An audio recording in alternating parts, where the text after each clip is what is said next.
one and all, how you guys doing? What going on? What happening? How things? I hope everybody is fine, doing good. Let me start the program because we have a lot to discuss. Trust me, we have a lot to discuss on the program, guys.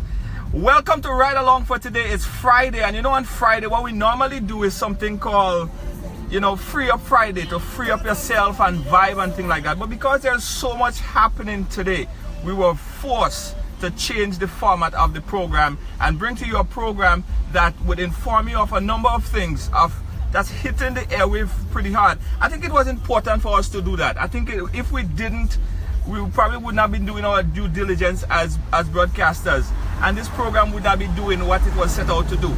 Now, earlier in the year, I stated that this program would not be a medium to promote any kind of event that deals with people bashing people, boyfriend bashing girlfriend, girlfriend bashing boyfriend. This is not going to be the media platform to do that.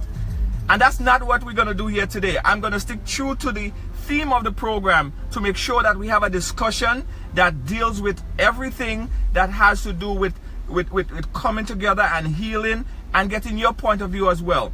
Today we have a panel, and I hope that you guys could show in your input as well, so we could find some kind of resolution to the problem at hand. All right, so that's a disclaimer at the top. Now let me take time to deal with you, our viewers that are already checking us out. Welcome to Ride Along. I see you guys. Sabrina, how you doing? Marie Smith, thank you so much, Marie Smith. Real, recognize real. I see you. Let me know where you guys are chiming in from. Randy Dick, how you doing? Let me know where you are from, where you're chiming in from. Heather Marshall, how are you, Heather, my friend? I'm happy to say that Heather is my friend. How are you? Who else is in there? Natasha Williams. Hey Natasha, how you doing? I want you guys to share the program, guys, because we really want to bring this information out to everyone. So share the program, invite a couple friends, share this program, invite a couple friends, and tell me where you chiming in from. It's important. Also, if you're locking in for the first time, I want to know where you're locking in from, where you are, so I could big you up. Kenny C, I see you as well. Heather, hey, big up yourself. Thank you so much. Aruna, how you doing, Aruna? Gail, Marie, how you doing? Thank you so much. Charlotte, I see you. Charlotte, I see you. Let me know where you guys are chiming in from. Brooklyn, Miss Disa. Brooklyn, big up. Thank you so much, Miss Disa. Let me know where you guys are chiming in from. It's very important. Charlene, Pierre, thank you so much. Nicole, yes, this live get you. Yeah, well, guys, let me just bring on the guests and we will continue the conversation, because this will be a very, very interesting conversation, and we hope and pray that we do not have the kind of let me put it like that. We hope and pray that we can have a decent conversation, right? A decent conversation where everybody would feel respected at the end of the day. I want to hear your input. I want your voice to be heard. I want everyone's voice to be heard. And we have a panel. We're going to introduce our panel right now. All right, so we have a panel of 3 individuals who will be joining me on the program. We may have to extend the time to fulfill everyone's timing and all of that stuff, and we have a guest that's going to be joining us on the program as well, that she is going to be calling in and explaining a lot of things that is hot and pressing on the platform right now. So we'd like to introduce, there are no new faces. They're not new faces to the program. You guys seen them before. You see her before. You see her, this one there. It's called, that one, you see that one right there? She name is Pepsi. Say hi, Pepsi. All you say hi, Pepsi. Hi, darling. Yeah. And right in the back there, that one right there. This lady right there, beautiful lady. She's our producer, Knajume. I'll just say hi to Knajume. Hi.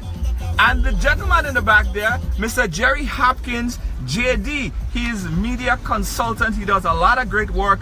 And all in all, this is a good panel, so we can start a very vibrant conversation about the topic at hand. All right, so you guys, they know. So Pepsi, just tell them who you are again for the folks that's watching for the first time. Okay, this is Pepsi here. I normally have my Pepsi Live in 45 program. Yes. You all know me very well on Facebook. I'm always there, always trying my best to be non-biased as possible and as real as possible, and that's why I'm here. So we're going to be 100% real. Real. we're gonna logically handle this, right? Yes. We're gonna sit down and think for a second, and Yes. then we're gonna dissect it bit by bit. Yeah, right? it's important that we dissect and understand, guys. And when I drink Pepsi, come on, don't you feel like that? Today, listen, today we have drinks. We have happy juice. We have happy juice in the car. All right, Knajume, tell them a little bit about you. Hi, Knajume Mark Regis here. Shiloh Accessories, Levels Entertainment, Yes. Food Grass, all of these things. Yes. We're here basically to bridge the gap. You know, a lot of damage has been done, Yes, a lot. and my stance is, where do we go from here? Yes, that's How the do we question. fix what has been broken? You know, and do so with respect for each other And everyone involved. as grown women and men, Yes. and forget about who is Bajan, who is Grenadian, whatever, but just come together as one people and fix that broken bridge, you know, bend that broken bridge. Yeah, and from the inception of Ridealong, that's what we always plan to do, to From day bend that. one. We never see a separation, we always see coming together. That's why this program was created, and that's what we will continue to do from here onwards. Mr. Gerry Hopkn, introduce yourself. Yeah, Gerry Hopkn, and consultant in law and media, and community organizer, host of the After Work Networking Wednesdays, an initiative to organize our people here in the diaspora so that we can empower ourselves economically and socially in every respect. Folks, this is a hot one, and but we are not here for controversy. We are here for resolution. We are here for healing. We are here for analysis, Yeah. discussion, and hopefully to find common ground. We have to get to the bottom of it and put it out there, be honest. But in all that we do this evening, we encourage you to be respectful and decent. Yes. Okay, not just in every statement you make.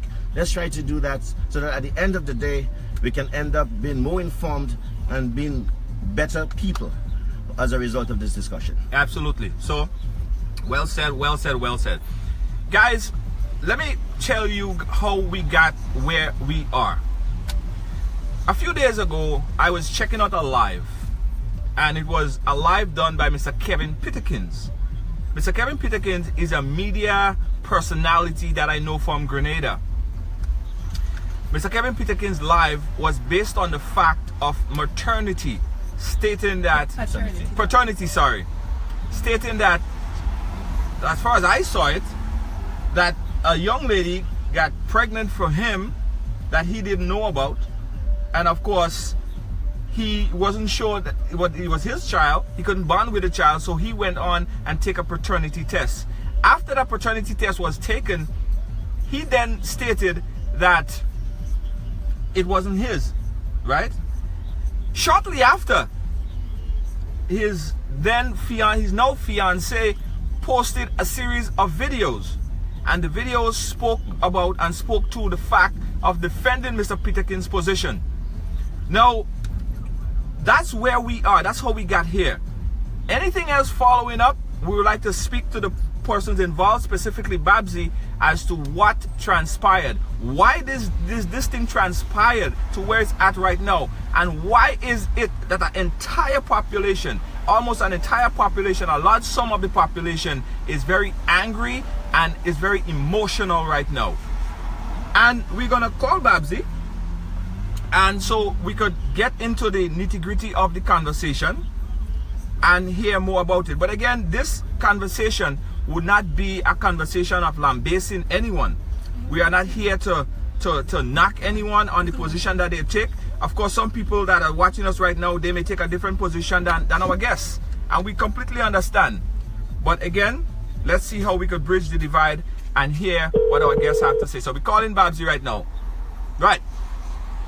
So we make Hello? Hello? Hello? Hello? Hi, how are you? I'm good, what's up? All right, Babbzy, this is Ridealong calling you, and we are well, as planned, we are here to talk to you and find out a lot of things. Let me move a little closer to the curb. Guys, continue to share the program. All right, Babbzy, welcome to the program. Welcome to Ridealong. This is Ridealong calling. How are you? I'm good, thank you. How are you? Okay, great. So, Babbzy, we were talking earlier as to what transpired. Okay. If you could just bring us up to speed, Babbzy, because I have a lot of questions. I have a lot of anger as a Grenadian, and I don't know. I need for you to explain a couple things to me. At the same time, I need to understand your point of view. All right?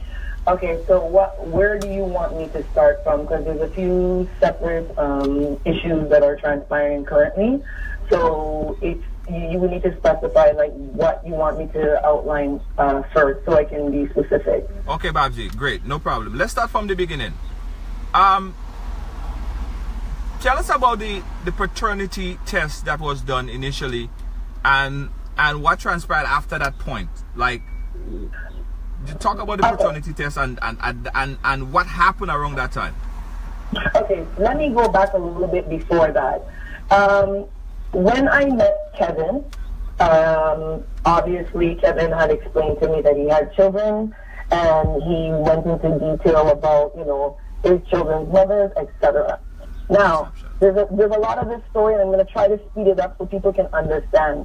Yes. This same individual mother in question that we're talking about had a extortion plot for me, because when I came into Kevin's life, the dynamic of him and her changed, because there was an expectation that I was now to start bringing in Jordans from Canada and a whole bunch of craziness, right? Yes.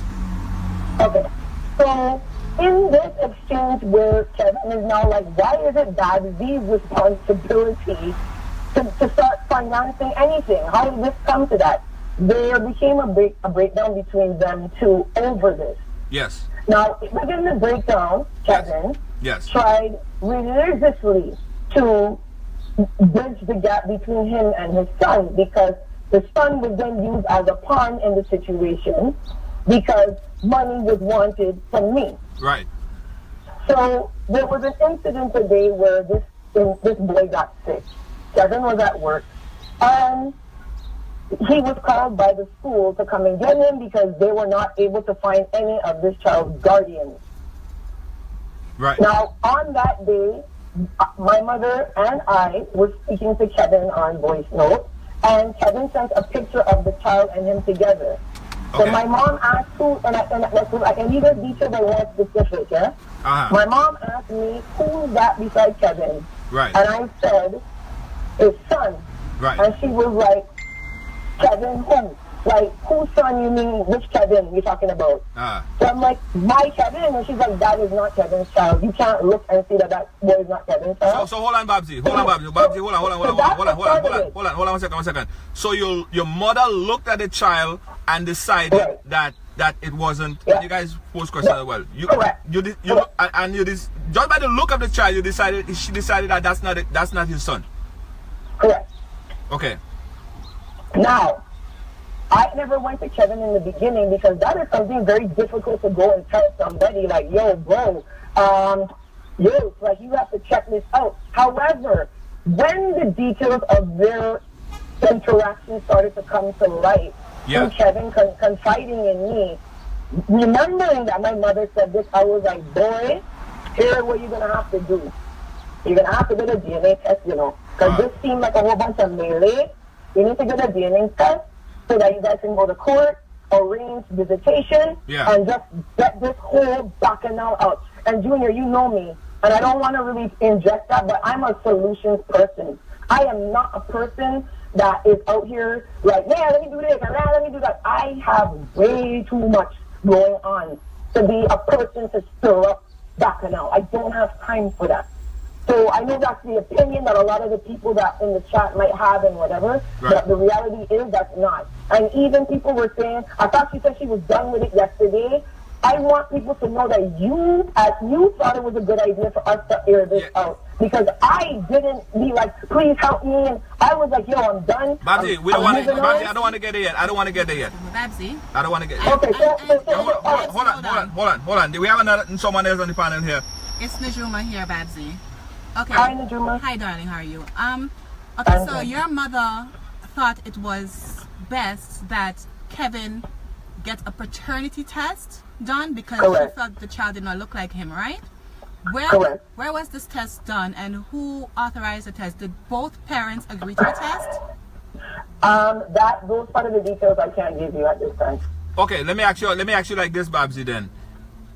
Do you have proof of the test existing? Yes, I do. Yes, I do. I have proof of the test. I have a copy of the test. I am actually the international credit card that paid for the test to be done because Kevin does not have an international credit card to pay for it. So was the test done? Was the test done in Grenada, in Canada, in the United States?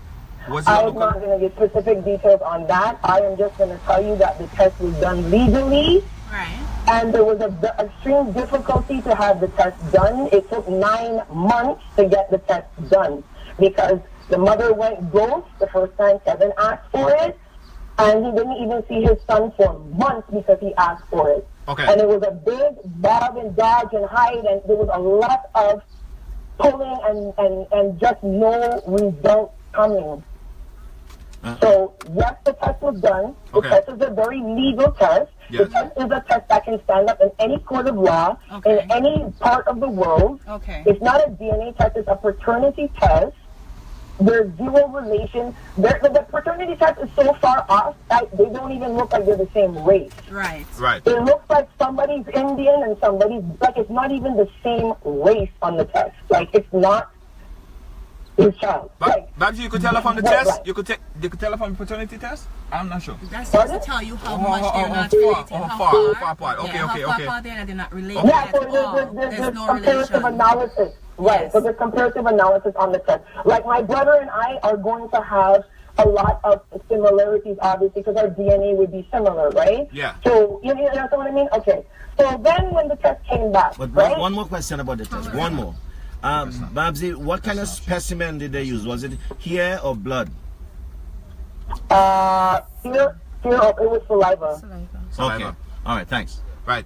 So Okay. So guys, this is Ridealong. We're talking to Babbzy, and we're gonna get to the bottom of all of the reaction that came out in the past 2 days. So we're talking about the paternity test that was done. Is there any legal way to do a paternity test or a legal way to conduct a paternity test?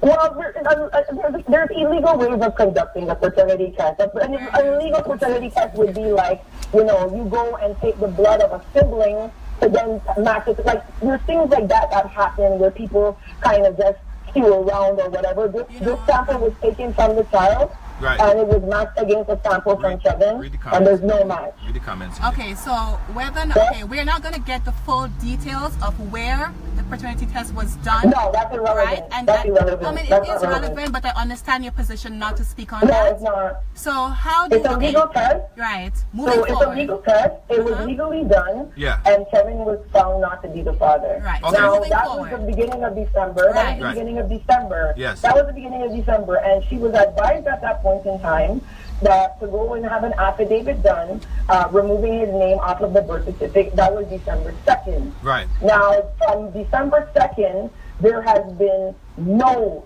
effort done by this person to remove this man's name off of the birth certificate. He was given the option to sue her. He was given many options to even criminally charge her for fraud. He did not want to do that because he was like, yo, I just want this to go away. Let this girl take my name off of the thing, let her go her way, and let me go my way. And this is where I am now. A lot of people are saying this is an embarrassing situation. It is. Let's read. We have a lot of questions coming in, Babbzy. We just want to let's touch the chat room real quick.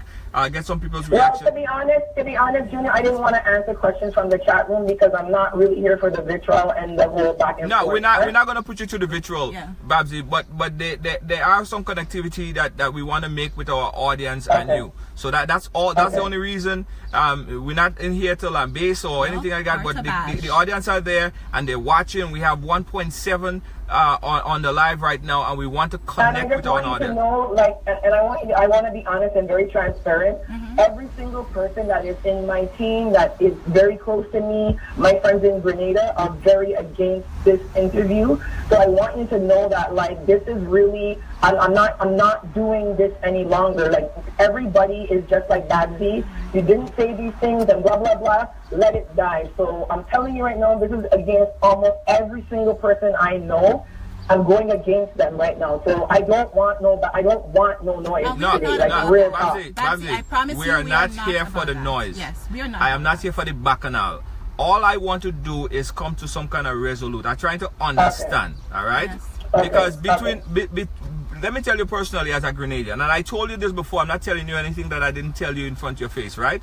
When I heard the reaction up until what had happened that for the last video that you did, as a Grenadian, as a person that's out here and been in the forefront of Grenadian activities, I felt very insulted personally. And I told you this, right?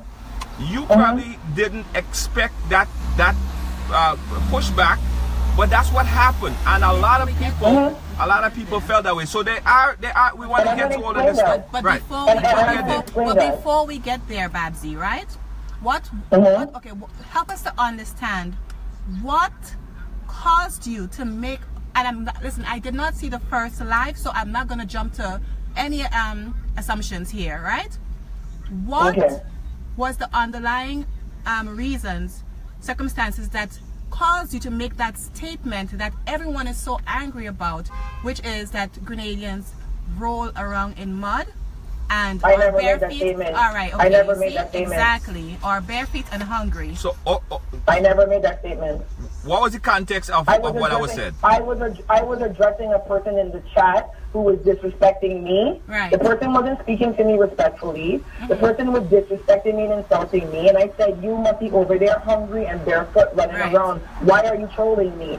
So now everybody went and said, I said Grenadians are barefoot and hungry. And this is how we got to where we are today. So you were addressing one particular individual and people took it and ran with it. Correct. Okay. Okay. All right. So now I'm being pressured to make an apology for something that I didn't do, for something that I don't believe, for something that never transpired. So I cannot go against my beliefs as who I am as Carla Babb, who I was raised to be, to stand here and apologize for something I did not do. Now what I can do is whoever was offended by me disrespecting this one person, I will apologize for that. But I am not going to apologize for defending myself against somebody because I'm not anybody's beating stick. I don't care about celebrities. If you disrespect me, just be ready to get clapped back at. And if you don't want to be insulted, don't disrespect people. Babbzy, period. Babbzy, I understand that. Now we have to also make note that there is also a child involved, and we have to be very concerned. Now let me talk about that. Okay. Let me talk about that. As a mother, if there's a child involved and you have wrongfully labeled a man for 6 years as this child's father, you should have slept outside the registration office and take this man's name off of the birth certificate and publicly apologize for calling the man a batty man, calling the man a deadbeat man, but that was never done. And 9 months later, I had to come and stand up and defend my fiance because Kevin is my husband. And I am not going to let nobody feel like they're going to push him around because he's in Grenada. I am in Canada. Charge me. I don't need a visa application. I don't need a police certificate of shelter. Let me hold along.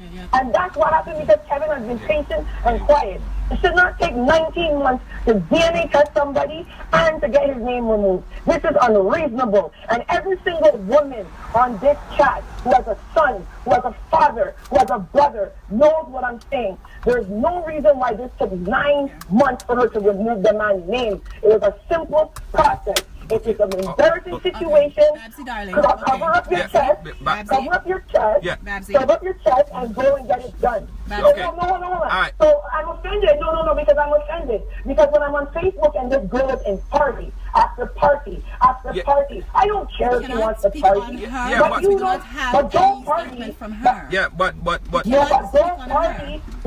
Don't party and not live up to your responsibilities of a person's life you now dragged into misery.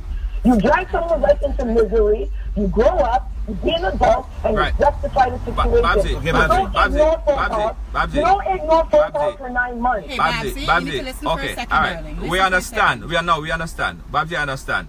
You're emotional, and I understand. Babbzy, I know you. This is Junior. Babbzy, this is me. I know, but I want people to understand that because they're looking at me because I'm a Beijing. It should not have taken her 9 months and me to threaten her online to get this done. She should have been like, there's a child involved. I don't want embarrassment for my child. Let me go and make this happen immediately. She wanted to blank Kevin. She wanted to treat Kevin like he's nobody, like she always did. Babbzy, and that's how it got to here. We have a question from Gerry Hopkn. Yeah, Babbzy, just to go back a little bit, because this question would kind of help to explain maybe some of what the pushback you were getting from the mother of the child. Tell me, did the mother of the child consent to and cooperate in the taking of the paternity test? Why does the mother need to consent and cooperate? I'm just asking whether or not she did. I'm not disclosing those details. Okay. Those details are not important. What is important is somebody is saying that this is their child. They went to the person and said they wanted the DNA test. The person went ghost on them for almost 10 months. Okay? And the paternity test was done.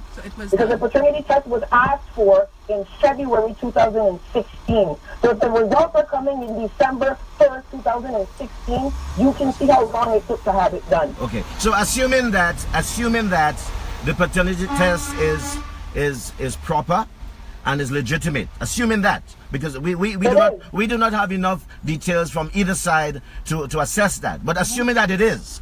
Now, some people are saying, but why did you have to be the one to take issue with this and to address this? So let me ask you a question. How do you explain that? You said one of your specialties is being a legal expert, right? Yeah. What do you think the resolution is if you get a lawyer, if you have a lawyer involved trying to get a hold of somebody for 8 months and can't get them? What would you think would be the next step to get yourself out of being victimized from somebody? What would you have done? Oh, I mean, I would encourage folks to take legal steps to expedite the process. And that was taken. Okay, so let's not stay on that topic. Folks, you're watching Ridealong. We're watching Ridealong. We have, I guess, Babbzy that's on the phone. We have Pepsi. We have Mr. Gerry Hopkn, and of course Knajume on the live. And we're trying to get some answers to this question. And Babbzy, thank you for your time, because, as you said, you know, it taken away from your time to come here and talk to us. But we really want to. We want to get to the bottom of this, Babbzy. We want to get to the bottom of this. Right. And I would appreciate. I appreciate your patience and your calm, because you see, we're not screaming at you. We're not trying to bash you down. No, we're just trying to understand. Either, but you know me, Junior. When I get passionate about something, I'm going to be very, very direct and precise. Right? You know what, Babbzy, and that's what I'm going to say to you right now. Would you agree that you allowed your emotions to get the best of you? Because you came on, tell me if I'm wrong, right? Your initial reason for coming on the live to discuss the paternity was because you felt as though Kevin needs to be vindicated. Then one person mentioned, as you said, something negatively towards you. And there was a lot of people, actually. Okay, so a lot of people said negative things towards you. And being that you will have a platform, like you are a celebrity, so to speak, right? Should you then not have? But it's not about grenades. We're talking about just moving this as a public. Okay, as a public figure, then as a public figure, right? Would you agree that you allowed your emotions to get the best of you and you strayed off topic? Because what then happened was your initial statement about, okay, Kevin needs to be vindicated, I need to defend my king. All of that got lost in translation, because then what happened is you reacted to what you seemed to, what you saw as a personal attack towards you. Offensive. Yeah, offensive. And you're human. We understand that. You're human. But where do you draw the line? Okay, you are a public figure. So where do you then draw the line between privacy and putting that into the public. Because again, I'm sure you mentioned Rihanna. I'm sure she gets bashed daily. Negative comments coming at her all the time. Why did you feel the need to address these persons in your chat who are coming against you, who are coming at you in the way that you did? That is a very good question. And this is where my words were twisted again. As a Bajan, right? Bajans are a certain way culturally. I have been a blogger for 6+ years. And when somebody comes in and tries to come and say something to me, it is the probability that I will clap back at them. And that is my reputation before this situation. That is how I get down. That is how I blog. I will say something back to you because I am a Bajan. And Bajans do not take talk from nobody. Don't care if this. Rihanna is known. Follow Rihanna. Have you not seen Rihanna tell people to carry their asshole on Twitter? Yeah. And she is Rihanna's platform is not you. Like Rihanna is on a much different level. Yeah, she can afford to do that now. But my platform is not put in place for me to be abused by anyone because they feel to abuse me. No, it's not put there for that. No, it is not. Right. No, it is not. And that has to be a message. So now, right, let's take this back to last year. Last year when Kevin and I got really serious, I started to get a lot of heat from women in Grenada. So is that what it is? Hold on. Yeah. Listen to what I said before people twist this.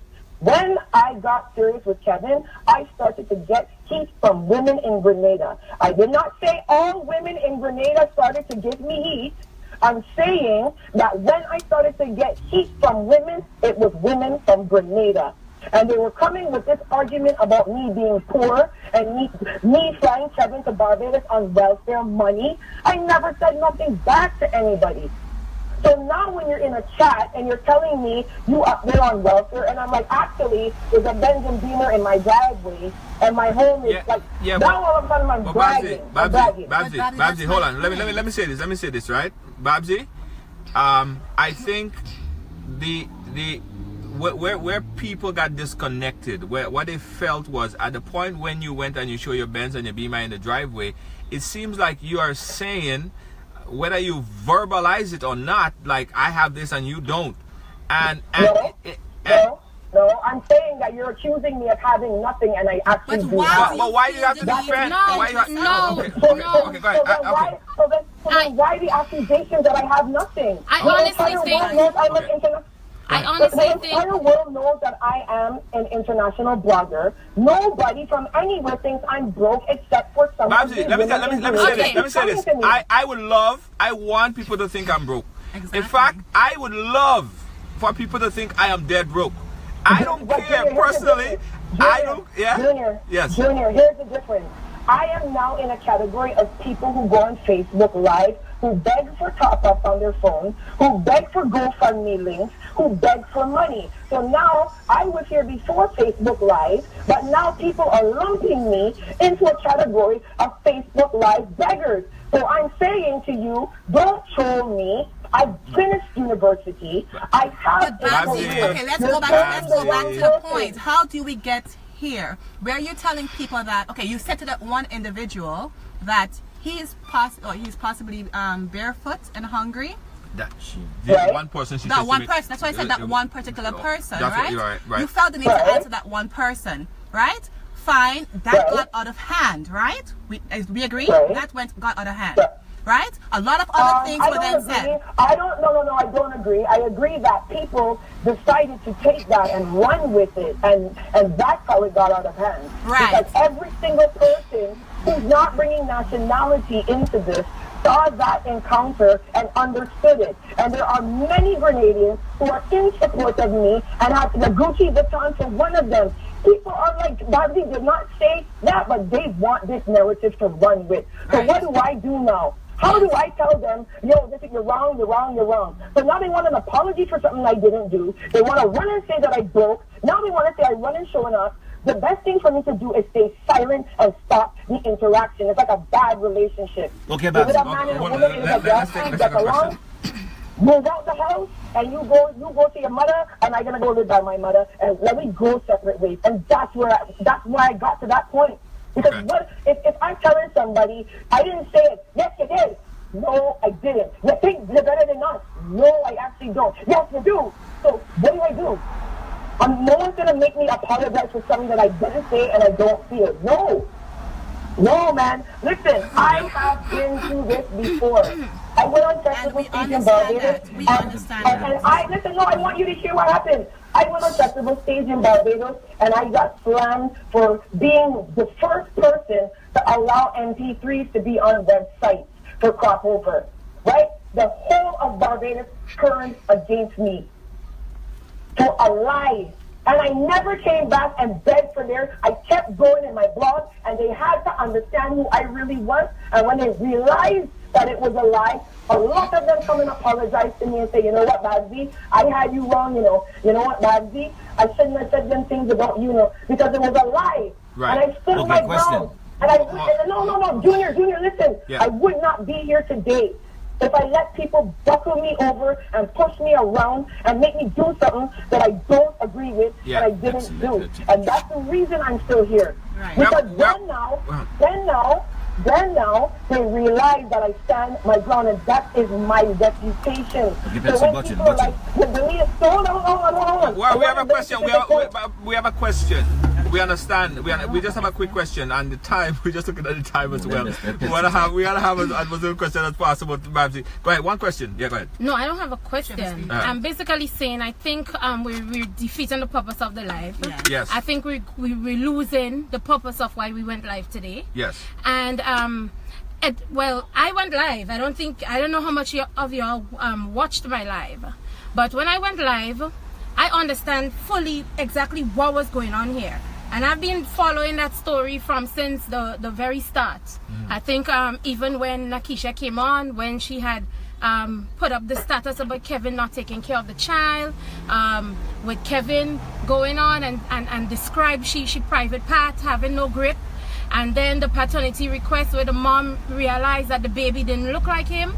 Then the other one when the paternity was actually done. I was there as well following all this before it got really out of hand. And I think all of us is missing the whole picture here. It's a lot of different ways to look at this thing. It's a lot of entities inside one big thing here. One, my thing, I could care less about all this back and forth about Grenadians do this or Grenadians do that, because I just think that we as a people know what we stand for. Yeah. Every island has a different culture. You understand? Right. A Bajan wouldn't understand us like we understand us. A Jamaican would understand a Bajan. You understand? That's the reason for the disconnect. And I think with that, my thing on the whole paternity thing, when I actually had something to say, was the manner in how it was done. Right. Now, each and every one of them, in my opinion, each and every one of them handled it badly. And the reason why I said that, because I always try to look at things from different sides. But we must always remember, as much as I could sit here and say everybody handled it badly, I could have been in that situation as a human being. Yes. But it's something we keep... No. Hi. No. I'm not going to allow that, Pepsi. It's something... As a human being... No. Hi, hello. Listen. No, Babbzy, you had a very long time to talk. I don't want my train of thought. I don't want to lose my train of thought. I'm going to say what I have to say, and then you can tell me what you think after. But I do not want to lose my train of my chain of thoughts. No, the thing about this is, I could come out, something could happen to me. We keep making that one mistake time and time again, that when something happens, the first thing we do is go and tell Facebook what's on our mind. And when Nakisha was having the problem with Kevin, remember, we have to be fair here. I know Kevin, I know Nakisha. I don't know them, what go on with them as a couple, but I know them as individual people. We all had good relationships at one point in life. When that happened and she chose to come on Facebook and let us know, oh, he's a deadbeat dad, oh, he's a this, he's not doing that, that is wrong, because I always say that, and she's not the only person that say it. They put too much out there. But at the end of the day, we are humans, and we get so angry that we just go with how we feel and we do what we have to do. I'm glad that you brought that up. No. Kevin replied. Hold on. Kevin replied. And Kevin went on to say, he came back and he replied. Again, Kevin is human. I guess he offended. I guess he had to say something. He came back and he replied to that. Oh, you was taking the whole of blah blah blah. You're taking men. You were promiscuous. I'm trying to keep it edited here. You didn't have your private parts. You didn't have no grip and all these kind of things and them. And I'm saying, but no. We always talk about somebody has to be the bigger person. All right. Nobody cannot say who has to be the bigger person here. They are all adults, okay? No. After all this happened, then of course Facebook love the feed off of things like that. If you see a whole bunch of drama and negativity and cussing back and forth, they're gonna hop on the story. Pepsi, hold on, Pepsi. Let me ask you a question. You gave a man the wrong child. Would you not in your heart be like, yo, I now drag these people's family in this melee for 6 years and call the man and be like, honestly, Junior, I'm sorry. I'm really sorry about everything. No, that's not what happened. Okay, Babbzy. No, I let you talk. No, so the deadbeat father reputation is out there, which in fact caused him to lose business associates who did not want to associate with a deadbeat father. So now he's a Babbzy man. So now he's walking through Grenada and everybody is calling him a Babbzy man. But what we doing here, what we doing here right now is basically, we basically now trying to deal with stuff that specific individuals said about Kevin. We putting this into a matter that has no part. We didn't say it. Certain people on the live didn't say it. Everybody talks about everybody.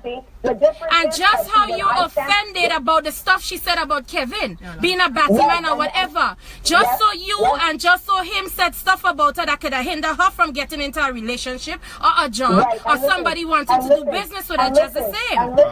And listen, when she came with the talk about the deadbeat father in the beginning, I could have left him, but I knew she was lying and I stood beside him. And all of the melee in standing beside him, I absorbed as well. Kevin is my left and right hand because I'm going through problems in life too, and Kevin is who pulled my ass out of the ditch. And nobody is saying no. Nobody is saying no. The truth and the fact about the matter is, guys, let me just say this, guys. Let me just say this, guys. You're watching Ridealong. We have Babbzy on the phone. We have a panel here. The big picture that we're gonna get at, where you guys would understand, is that if we could form some kind of bridge where we could agree to disagree on certain things, and we could move past this, hopefully. We're not pressuring or putting Babbzy under any kind of pressure. I hope, Babbzy, I hope you don't feel that we're pressuring you. We're just trying to get facts. We're just trying to understand. I'm just trying to understand the big picture. Here is what I would like to present for resolution going forward. A, we will not talk about anybody, anything to do with this situation. We will not throw shade. We will not throw jabs. We are off this situation. As I said, right now I have production issues, Junior, for a whole bunch of different things going on. We don't need this.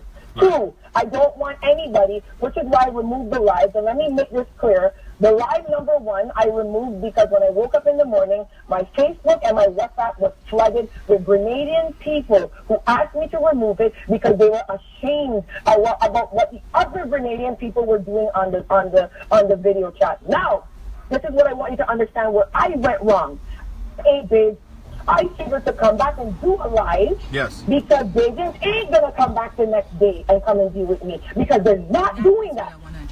So now when I come back the next day, so when I come back the next day, I'm expecting to be able to go through this conversation again. But no, when I come back the next day, I have double the people jumping down my throat, right? This is what happened, and I'm saying to you, no, I'm not saying to you that Grenadians are better than Bajans or Bajans are better than Grenadians. I'm saying to you that I did that step because as a Bajan, culturally, I expected them to go away and not come the next day. I didn't expect people on my fan page for 48 hours. Right? So now I have another life. So now I'm thinking to myself, you know what? If I show my mom and let my mom this, everybody gonna laugh and they're gonna go away. But when I brought my mom out, it made it worse. But as a Bajan, I figured that when my mom comes out, Bajans are going to laugh when they see her. But I didn't think that the Grenadians were going to turn around and start insulting my mom. But Babbzy, okay, fine. As a Bajan, you keep saying, as a Grenadian, right? Hearing the listening to the back and forth in the second video, right, was appalling. Like, to me, right, it was very appalling. Initially, as I told Junior, I said she has all right to defend her king. Yes, you did. And I said this to you. She has all right. Whether or not the platform that was chosen is correct, that's up for, you know, one's own judgment, right? However, then you came back and you did a second and you did a third, right? Babbzy, why did you feel the need to do that? And she just explained. She just explained. Additionally, then you got into confrontation with another person. Yeah, she really did just explain. Another person who you were once doing business with. You took it to a whole another level, right? Because okay, now let me explain to you about that. I want to understand the header thing. Yes, go ahead. About the header thing, because I didn't understand the header thing. I didn't understand Heather. Let me tell you something. Yeah. I always thought that Heather and me were associates. So to see Heather in a chat believing a lie and supporting the lie, that girl broke my heart yesterday. I don't care if people want to laugh, because I thought that girl and me were cool and good, you know. So to see her in a chat pushing these people to attack me, that hurt my feelings, and I reacted emotionally because that was personal, because I know her. I don't care what Chaka Baptiste has to say about me, you know. But somebody that I know, Irvin Maddie Vibes called me and was like, yo, are you good, Babbzy? You don't act like this. These people got to be lying. Irvin took licks for me last night. Gucci Vuitton has been taking licks for me for days. Right. There are people that are out here that are looking like, ahead. yo, Lava Man, no, hold on, Lava Man called me. Richard called me. Lava Man is like, if you don't come to Pure White, Babbzy, you come into Pure White with me, because you have been in my career at this last stage, and we have been stepping it. Richard doesn't even know what to say, because at the end of my life, I'm like, all right, I can pull down one of things, and I can pull down one of music, and everybody now saying I'm getting Lava Man and Sarah. Okay, Babbzy, Lava Man is looking ahead. Babbzy, looking ahead. No, we have differences. Different people have different perspectives. I know you read the piece I wrote where I discussed that and trying to understand how we came to where we are, and appealing for people to try to understand each other's perspective and get to a point where we can have some common ground and see the common interests that we have and what we should preserve, so we can learn from this. So let me finish. Let me finish. To make this a teaching experience, a teaching moment, so that we can move forward. But one moment. Going forward, is there anything you can say that you would avoid doing, and at the same time work to preserve the good relationship you had with Grenadians in general and other folks from different countries? How can we heal this? What is your what are your suggestions for that? Here's what I propose. Kevin and I have already discussed it. There will be no longer any personal information pertaining to anything to do with this situation going forward. As it pertains to Grenadian content on my website, unless you are an affiliated artist, which will be Lava Man, Terror Kid, Boise, Skinny Bantan, or one of them, I will not be putting out any Grenadian content. I will not be putting any Grenadian news, because at this stage of the game, I have a following combined social media subscription list of 500,000 people. Grenada makes up 10,000 of those people. And I have to protect my brand, and I have to protect my following. And when I have Grenadian people threatening my fans in their inbox, following them off comments because they're supporting me, when I have the police in Grenada calling me to talk to me about a person cussing me who has a warrant for their arrest, when I have Secret Service agents calling me, talking to me about illegal Grenadians in America trying to address me, right? This has gone too far. So I pulled down all the lights, because when I got up this morning, these people had been there 48 hours and going and going and going. So I removed the content. Right. I don't want the next person that threatens one of my fans that invited one of my fans, I am telling you right now, your IP address is tracked. I have a celebrity page. I am going to hand that IP address over to the police in Grenada, to the police in America, to the police in Canada, because when you start threatening my fans and when you start interfering with my fan base, I have a problem. My fans are innocent in this, and they're supporters of me, and nobody should be calling, messaging, or interfering with my fans. Okay. No one. Interfere with me. But when you start interfering with my fans, no. I'm self-made. I don't have a rich grandfather. I don't have no connections in politics. I got here off merit. And this is why people are standing behind me. And the ones that choose to run with rumors, they will learn in the end. Because most people know who I am. Most people know what I stand for. And most people know what I've done for Caribbean music and entertainment internationally. Okay. So when these people are sending me links of some blogger in Grenada, I'm glad a blogger in Grenada can now go to an event and stream. But you want to know something? And Junior George could attest to this. When I came to Grenada, blogging wasn't even recognized as media. I'm the first blogger to get a media accreditation in Grenada. So go, Brandon. Get through, because I opened the door. And you might not like me, right. You might think I'm a horse face, you might think I look like a man, but you cannot take away the accomplishments and the things that I've done for this industry. So if Grenadian people want to run with a lie, that is their choice. Everybody has a choice in life. I have never disrespected Grenadians. My husband is a Grenadian. My stepdaughter is a Grenadian. That makes no sense. Right. And anybody that could put 2 and 2 together would understand that. And that is why I think, you know, when I listen to you, it reminds me a lot about myself, because you seem very passionate when you stand for something. And I think we keep missing the point here. I'm a Leo myself. And yes, I understand all the stuff you're saying, and nobody is saying no to these things. Because when I heard about Babbzy at live, at large, when I heard about this, I didn't have a clue about all this thing and videos and talking. Me don't know about these things and them. So the point and the amount of work you put into this, it's known, and nobody is really talking about this. Remember, you are basically using the opinion of a handful or 2 people to generalize on a whole view, like how a Grenadians view something. And the fact that you keep saying that Grenadians and Grenadians, you're generalizing, and I think that is one of the reasons all this started. When you start saying Bajans don't do this and Grenadians do this, then Grenadian people got involved. You were not saying I don't do this, or you were not saying Heather don't do this, or you didn't point out the person name. There were times, because I didn't watch you live, but I went back and watched the video. The reason why I didn't want to watch it live, I can't take all this, it's too much.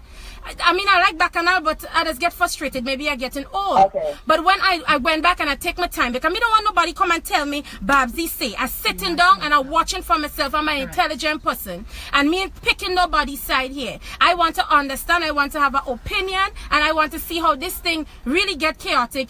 Is people really overreacting? When I went on, I understand exactly what you were saying. And I understand why you got upset.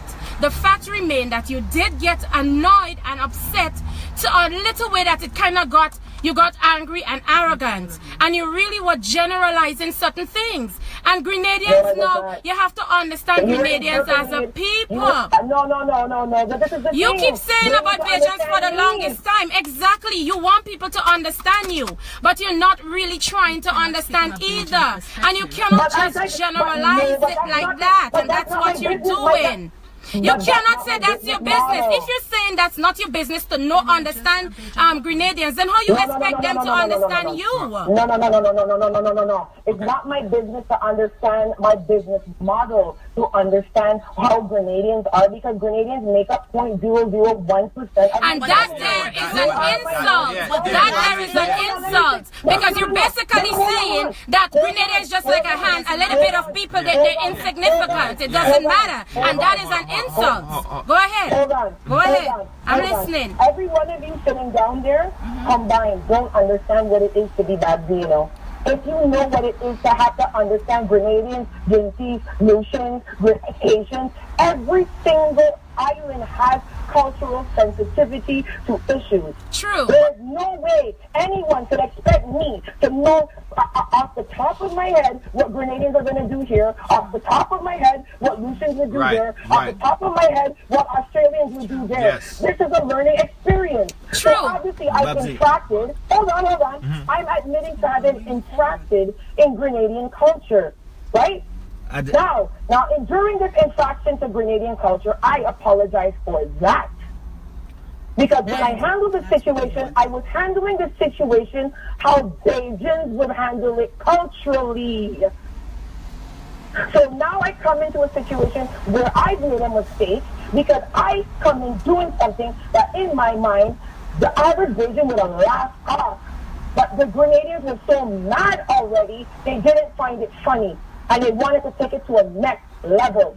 So there was even a statement where my mom said, go and plant cassava. Bajans were laughing because that's Bajan gas. But then Grenadians took it and said, Babbzy, mother said that Grenadians hungry, they must plant cassava. She did not say that. But that's what they heard. Yeah, but Babbzy, So as I told you before, right? I work within the Grenadian community. I do a lot of work with Grenada. And I also do a lot of work with folks in Carriacou. Carriacou is a part of Grenada. And the people and the concerns and the way and the lifestyle and the culture of Carriacou is completely different from Grenada. Agreed. Right? Agreed. And it's just some sensitivity that I've learned the first time also working with Grenada and working with Carriacou, working with folks in New York, working with folks in England and all around the world. And we spoke about this earlier, that it's just the sensitivity of understanding that everyone cannot be painted with a broad stroke brush. Everyone is different. That's right. And that was not what happened. But what happened was when you guys heard Grenadian, you got sensitive and went on the defensive. And you have to be able to admit to that. Like you have to admit that you're hearing a Bajan say something about a Grenadian and you're mad. Look on my Truth About Grenadians video. It's a comedy. And look how much Grenadians are cussing me. Compared to how much Trinidadians cuss me. Compared to how much Guyanese cuss me. Grenadians cuss me the worst on YouTube. And it was a joke, and it was a skit, and it was a comedy. But they heard me as a Bajan say something about a Grenadian, and they got offended. They didn't even go through the whole skit. My worst video with dislike is the Grenadian video. Babbzy, I understand. And it's because they got offended. Okay, I understand that point. And I don't think it's reasonable to expect you or anyone else to completely understand every idiosyncratic notion or behavior of every culture, of every person, of every people in the region. However, I think we could all agree that there are certain universal principles, professional principles that we can subscribe to. I don't know if you consider yourself a journalist, but I see you as a journalist in some ways. You may do it in some non-traditional ways with some humor and comedy and a little rawness to it, but you perform journalistic duties in certain ways too. So how do you, how do you, what would you say would be, would be something to live by in terms of guidelines to ensure that you show cultural sensitivity when you speak to an audience that is a mixed audience, that is a universal audience going forward, to lessen and diminish the possibility that we would have that kind of reaction. I mean, what can you say? Is there anything you see that you can do to help to eliminate that, lessen and diminish that possibility? Yes. So what we've done is we've said we're no longer going to be reporting on Grenadian news, current events, and we're eliminating that off the platform. Yeah, but that's Grenada today. That's Grenada today, but it might be Haitian tomorrow. What I'm trying to say is, we are there any principles you can subscribe to that would say, okay, there are certain things I will calibrate my words. I'll be more sensitive to the perception that I may not be aware of people. So try to avoid saying certain things that would trigger this kind of reaction. Is there anything like that you could say that you would do going forward? No, what I will say to you, sir, is that my best bet is to avoid conversations with individuals that will misunderstand what I'm communicating. That's my strategy right now, because I'm a business person. I have sponsors and endorsements, and I cannot be standing here, but your audience, bending and waving. I know that the majority of 90% of my audience is with me. Right now, 90% of my audience supports me. Okay. Right now, the majority of people who follow me support me. So right now, we have an issue in Grenada where some Grenadians feel I made a statement that I did not make. Okay, right. Now, as a business person, I can sit here for the next 4 months and talk to people who hate me regardless, to try to make a point that they will never get regardless because they hate me, or I can make the business decision to go with the 90% that follow me, respect me, understand me, and they rate me. The decision we've made is to go with the 90% with the majority, and we will avoid and promise to stray away and say anything negative, derogatory about Grenadian people, period. Because every single nation handles things differently. So I can't tell you one standard principle that I can go by that would be applicable to every single nation, because every single nation's cultural sensitivity is different. It's not working with me and some of the Grenadians, some of them don't want to work with me, and I understand that. I'm asking. But for example, you said. I'm asking you to leave my fans alone. Okay, leave my fans alone. Leave my fan page alone. We get it. You don't like me. You've been saying this for 48 hours. You're angry. You're angry about something that I did not say, I did not do, and nor do I believe. Okay. So I don't know how to appease you right now. This is like a baby that's crying, and I don't know. I fed you. I changed your diaper. Why are you still crying? I don't know. Okay. I don't know. Okay, so for example, Babbzy, I mentioned in the statement I wrote, I saw where you, just like our friend here, Knajume says, we understood where you were coming from, and then you made that statement directed at a particular person in response to something that they had posted. Now, because maybe of how it was stated or the possibility for misinterpretation, the reaction you got went out of control very, very, very quickly. Maybe if that was phrased, if that statement was phrased somewhat differently, that what happened there might not have transpired. It might, if it were.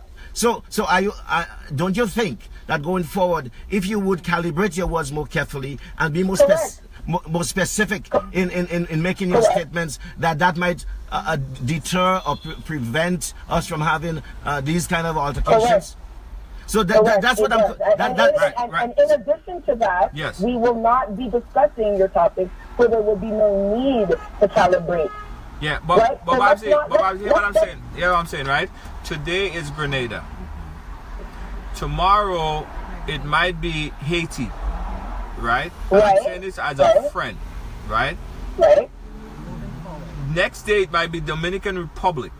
The following day it might be St. Vincent and the Grenadines. Jamaica. Correct. So what happens when your audience start to diminish so small, so that you are losing ground in terms of your audience? I'm just Junior, sorry, I don't mean to laugh. Honestly, when you get to a certain size, it would take ISIS to diminish. No, that's not true, Babbzy. Humility carries you a long way.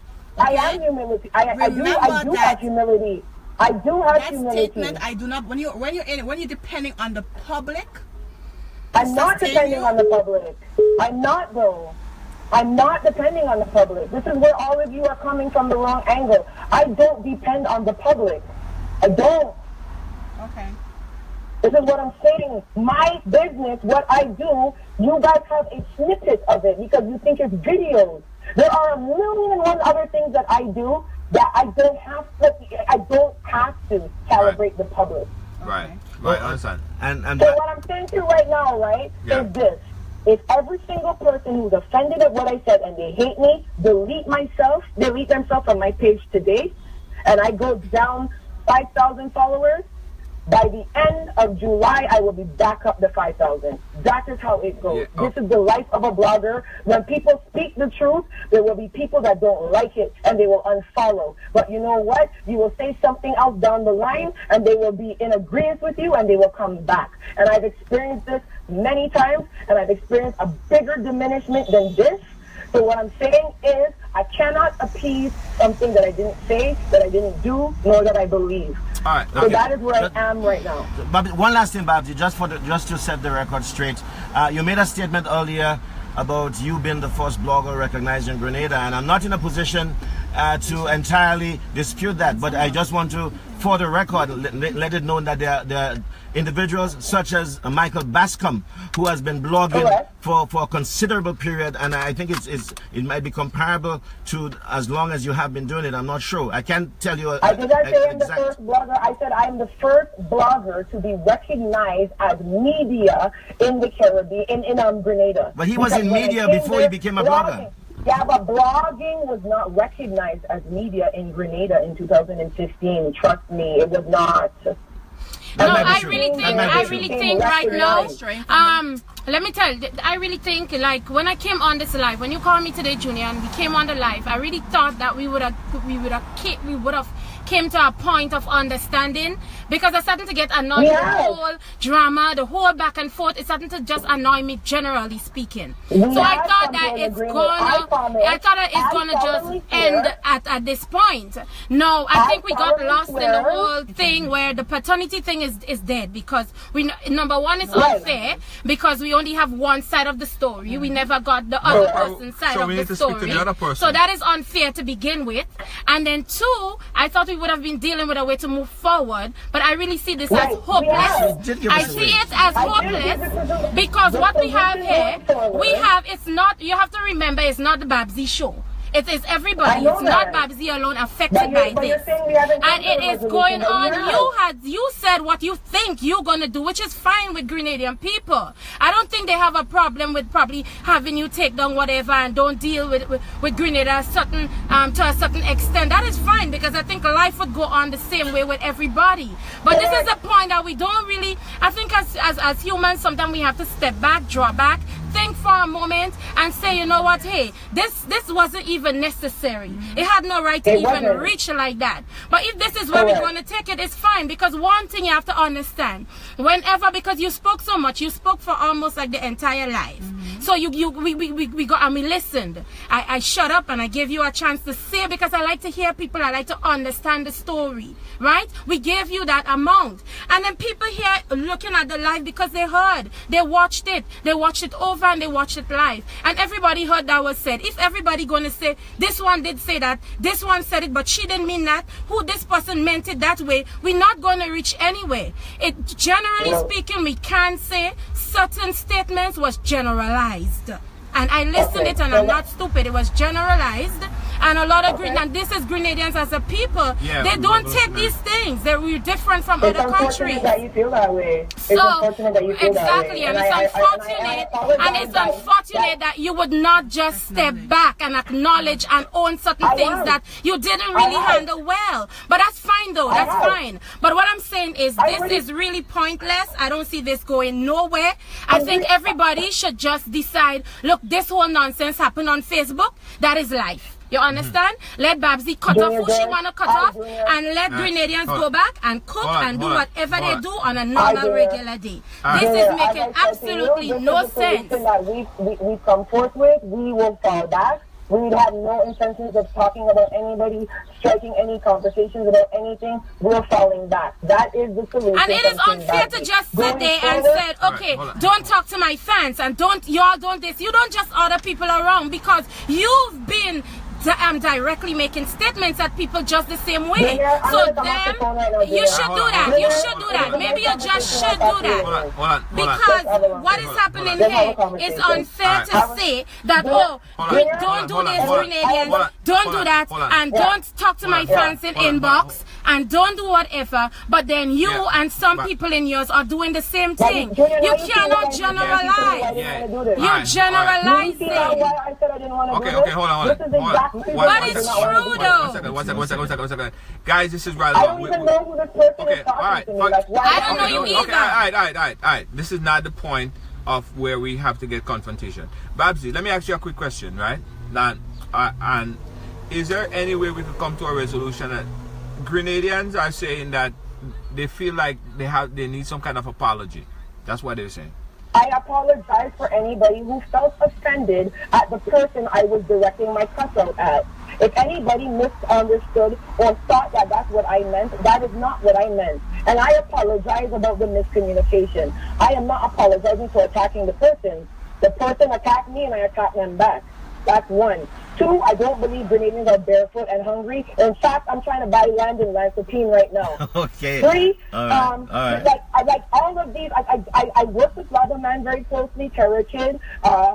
Like artists that I work with closely, that I respect and I have good relationships with, and they in turn have good relationships with producers in other islands. We are good. The people who need to be good right now, they're good. The Gucci Vuitton, he's good. Urban 95, he's good. You know, the people that know me, the people that rock with me, the Grenadians that know who I am, know what I've done, see how much I rep for their nation, they are good. It's the ones that don't want to like me and the ones that don't want to follow me and don't want no interest with me, I cannot spend time on them, Junior. I'm sorry. There are a lot of people that like me. Let's roll with the people that like me. In life, don't force yourself on people that don't like you. Well, that's nothing wrong with that. Nothing wrong with that point of view. At the end of the day, a business decision. Yes, I'm a human being, but I am a business who have people in all types of walks of life internationally waiting on me to do certain things. I cannot sit here and go back and forth about something that is making me lose money. This hour that I spoke to you, I've lost money. Yeah, I made the accommodation. I made the accommodation because it's you, Junior George, who brought me to Grenada in the first place. So I have love, admiration, and respect for you, and I'm a loyal person. So I'm going to ride with you. But I have things to do, and I'm not going to sit and make somebody yell at me and make me lose money at the same time. I'm saying my part in this, I apologize for whoever felt that I said that, but I don't feel that way, so I don't know what to do right now. That is what we wanted, an apology. I don't know what to do and you right just now. said it, Babbzy. You said you do not feel that way, and you apologize. And I think that is what some people were waiting for. And the apology is accepted. And it's accepted. And that's how we're going to move forward. You have apologized. I mean, we can't get blood. Moving forward, we need to try and find some type of resolution. You said you're no longer going to do X, Y, and Z. And Babbzy, and your position is understandable because, as you said, you can't love everybody, and everybody won't love you. I mean, that is true for all of us. So your position is really an understandable one. What we need to find is middle ground.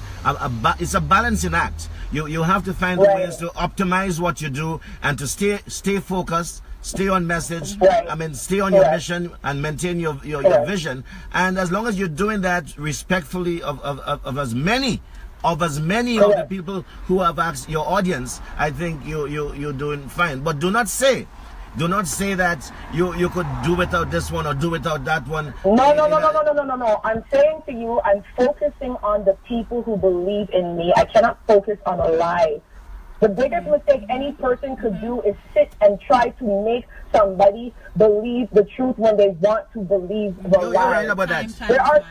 Hold on. And even in relationships, there are women that break their neck behind a man that does not want them. It does not matter how good they cook. It doesn't matter how good they iron their shirt. The man don't want them. Take yourself and value yourself and take yourself to somebody that wants to be around you and appreciates you. And that's what we have to do as personal people, as business people. Go with the people that like me. I have Grenadian fans. I have a lot of Grenadian fans. My inbox, I have 4,000 people in my inbox basically apologizing because they don't know what to say. I have parliament members messaging me, Secret Service agents messaging me from Grenada like, please, Babbzy, don't let them derail you. It's just a few. I understand that. I'm not generalizing Grenadians. Right. I've never done that. Every statement that comes out, it sounds like that due to cultural sensitivity. Right, and that's what Babbzy, and that is where it's important. Cultural sensitivity, because as I said, you might go to a place like Italy and go to a place like Barcelona, and what you might do in Italy, you try to do it in Barcelona and they feel completely insulted. So that's all we're asking, Babbzy. Yeah. It's not about, as I said, I told you, it's not about bashing you. As a person, I think you're brilliant. I think you have a marketing strategy that could work. It's working. It's working. You have over 100 and something thousand people on Facebook. So it's 500,000 combined. Right. So that is fine. 500,000 combined. That is fine. But all we're asking, Babbzy, as a friend, all I'm asking of you is just be culturally sensitive to the other people. Now we need it to be a And little I'm bit saying more. to you, and I'm saying to you that I don't understand how to respond to something that I didn't do, that I did not say. So I'm saying to you, let me remove myself from the equation, since I will never understand what it is they're looking for. Well, don't say never. Why is my Facebook No, she page being wouldn't. stalked for 48 hours by the same group of people? Why are these people terrorizing my fans for something that I did not say, that I don't believe? So now I can't get this across to nobody because they don't want to hear. They just want to attack me. There are people who reach out to get clarifications. Further 95 came and said, Babbzy, what's going on? Junior, you reached out and said, what's going on? And then there's people that know me that jumped on the bandwagon strictly because it's a hot topic in Grenada, knowing who I am, knowing how much I help them, and they still jump the fence and switch just to be in the hype. That is how the world works. That's how life goes. But that is not just a Grenadian thing. That is a human thing. That is not just a Grenadian thing. And I'm saying to you, no, I'm saying I don't understand what is going on. So when people are saying to me, you're broke and hungry on welfare in Canada, I don't know why so much people are saying this. Yeah, Babbzy. So when I say to them, no, dude, I want to say, But they say that about me all the time. They say that I'm broke. They say that it's okay. There's a difference. There's a difference. As a thought leader for the Caribbean and an influencer, it is concerning to me that somebody would be trolling me, thinking that I'm in a bad position when I'm not. Instead of trolling me, put yourself in a good position. Go and take an online course and get an extra CFC. Go and figure out how to use Adobe After Effects so you can edit videos. Go and find something that you could do a hustle with. Because you're obviously home. You have a lot of time to spend on me. I am not going to be hungry today. And that is what started everything in the first place. This is exactly what creating the problem. Yes. You cannot just say these things out there because everybody do not see you the same way, and everybody don't have that same thing on you. I'm not stupid. I know an intelligent person when I see one, and I can tell you work your way up, and I understand that you reach a certain level now, and this is applaudable. But I think everything is okay because like everybody, you cannot just be in control all the time. I mean, Leos are strong and we're stubborn. To me, everybody just have to everybody just had to just shut up and listen what you say. They have to think, they have to hear what Babbzy's saying, and you alone gets to give your point. There is no walking around it, and this is making no sense. You have to stay calm. You have to be a little more humble. Take your time. What's wrong with you? Life don't work that way. Pepsi, what's wrong with me is that I've had 5,000 people attacking my fans and me for the last 48 hours. Because you feed them. You feed them. That's why you feed them. You feed them. And somebody in the media, you should know better. You feed them with negativity. We can't have both people talking. You feed them. Alright. You don't know nothing about that. And if you feed them, they're gonna come for you. And that's what you did. Okay. All right. You feed them. What you doing now? I already said what I did. If I said what I did, I made it clear. What do you want from me? You want blood? What do you want from me, man? Miss Mamila, that's not where we want to go. That's not where we want to go. I said I'm gonna leave and go my own way. What are you mad about? What are you bickering about? Guys, this is right along. For Christ's sake, man. Okay, Junior, all right. Look at yourself, Junior. Guys, look at yourself, Mr. Lawman. Mr. Lawman in the back there, look at yourself, Naima, look at yourself. Everybody have a good evening. never seen so yet. Alright, thanks, no problem. Guys, it's an interesting conversation, and as I said, I'm hoping I'm still hoping that we can have some cultural sensitivity. Again, we have to look at who and what is the victim in this situation, because Ridealong is not about the bacchanal. Ridealong is about how we could help. I think the child is the victim, and the child needs to be in focus. But even though, Junior, we started that live and we never handled it properly, because number one, we had to figure out exactly what we're talking about, which that's why I came, because I thought we were talking about the paternity, the way it was handled and whatever, which is unfair because I find Nakisha is not a nobody. She's supposed to have some say in this. We're supposed to have probably Kevin talk for like 10 minutes, Babbzy talk for 10 minutes, Nakisha talk for 10 minutes, and then we come now and then we have a live because So you maybe brought Julia could people bring them here. on later. No, hold on. Right? But you cannot have a live and just have somebody you can't say nothing, you can't speak, they don't agree with you, they just cut you across, they just speak, and this is how I see it, and nobody is saying Babbzy didn't work because she sure had put on work. Nobody isn't saying she's not intelligent because you cannot not be intelligent and have all these viewers. Right. Nobody's not saying she didn't put in. I'm not stupid. I could tell somebody that this is her thing. She knows what she's doing. But you messed up. The way it went wrong, somebody with her intelligence, her experience, and all these things in them, it didn't have to come out like that. Because she could have gotten the same empathy. People would have been making a noise right now about Kevin. Being in Kevin's corner, right? Being used like that, being hurt like that, because this situation would hurt and break a man. You hear me? Right. Something like that, you don't just get over that in one day. It takes a while. I'm not wishing that on no man because it hurts. I tell you, it robs you of your manhood.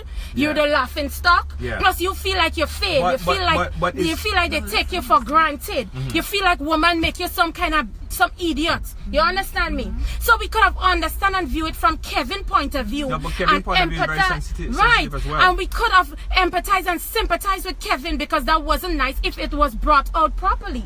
But when you come out and you actually just bashing a woman, you're getting your point across, but you're mixing how you feel as an adult about the situation. Because Babbzy is also depicting how she feels towards Nakisha.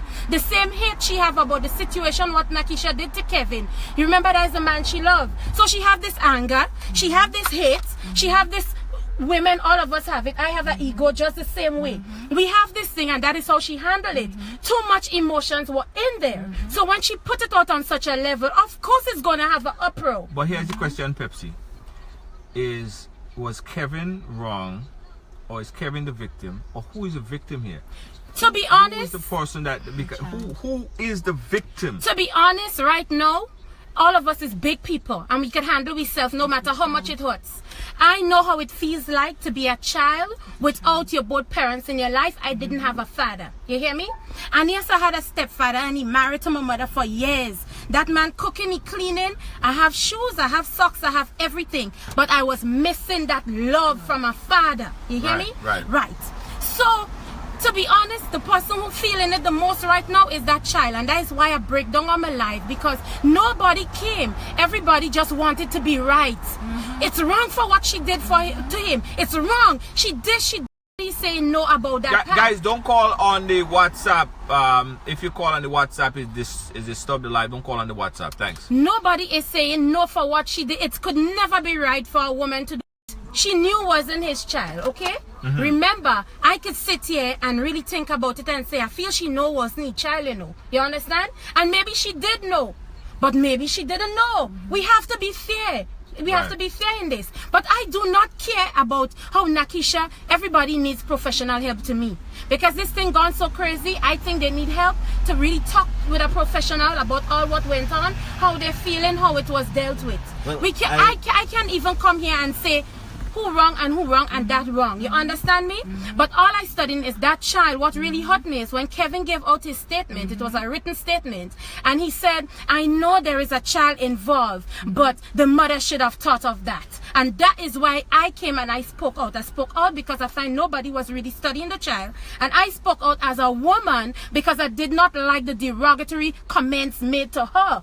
You understand? Speak of the situation, but you cannot just start to lambaste a woman like that, because that woman, just like how Babbzy mother looked so nice and proud of Babbzy in the back, they just sprawl out and barely opening she mouth and saying, oh baby, you don't bother with them, you don't whatever. Nakisha has a mother too, and she felt just the same way. Gerry, what you gotta say? I mean, there is enough blame to go around for everyone here. And so it's not about blaming anymore. It's about finding solutions to the problem and moving forward. I think Babbzy did did share her perspective and where she was coming from, what she was upset about. But at the same time, there are some areas where I think she overspoke and could have shown some more sensitivity. And you know, and did come around. She changed her view on a few things and did come around and admitted that, okay, there's something she could have done differently. And I was happy to hear that in the form of an apology. But there are still some things that she was quantifying. Okay, the number to call, hold on. Kevin wants to call in. Kevin, the number to call is, and we're going to hear from Kevin. We're going to hear from Kevin. The number to call is, I'll tell you the number right now, Kevin. We want to hear from Kevin. Kevin is going to make his input on the live right now, so I'm going to tell you the number. We need to hear from Kevin. It's important that we hear from Kevin. Junior, I said this, and it's important that our viewers understand this. There's a lot of different sides. There are more than one side to the story. First of all, when Junior mentioned this to me, it was very difficult. Hold on, let me just give you the number. Kevin, call us at this number, 347-744-5546. That's 347-744-5546. That is the number to call. And you get us here, 347-744-5546. I'll say it again, 347-744-5546. Let's go live. Yes, Junior, you know, it was very difficult for me to agree to this episode because, number one, we only had one side of the story. Okay? But we're about to get a different side. No. And even so, there's three sides. Side, but we will get the other side. There are four sides. And we'll get all the sides. I want our viewers to understand and that the truth. For Ridealong, it is important, right, that we bridge whatever has been broken. We mend what was broken. Yes. So it was difficult for me to agree to this show because we only had two sides of the story, right? When there were four. Okay, so moving forward, if you can hear Kevin's and possibly Nakisha's story, but it would be better. Before Kevin, I was making a point, and the point was we cannot quantify, and I was talking about principles and with respect to guidelines in dealing with an audience and dealing with the folks that you're reaching out to when you play the role of a blogger. All right, so we got the line here open up. Yeah, hi, how you doing? Hello? Okay, hold on. Call us back. Let me see if I can make that call back. To Grenada. We're gonna hear from Mr. Kevin Peterkin because there's a lot of the call has been forwarded to a voice messaging service. 4 7. Yeah, hi. How you doing? You live? Hey, good night, Junior. I'm good. What's up? Hey, Kevin Peterkin, how you doing? Great. Thanks for linking in with us. I'm good. Yeah. It's my pleasure to call. Yeah, hello, Gerry, Knajume. Najuma. With a K. Nah. That's right. The K silent, Kevin. Knajume. All right, lovely. What's going on? Yes. So, Kevin, what's your addition to the topic here? I know you stand firmly. You have a position on this. We really appreciate you calling because we want to hear your position on this. All right. What do you guys want to know?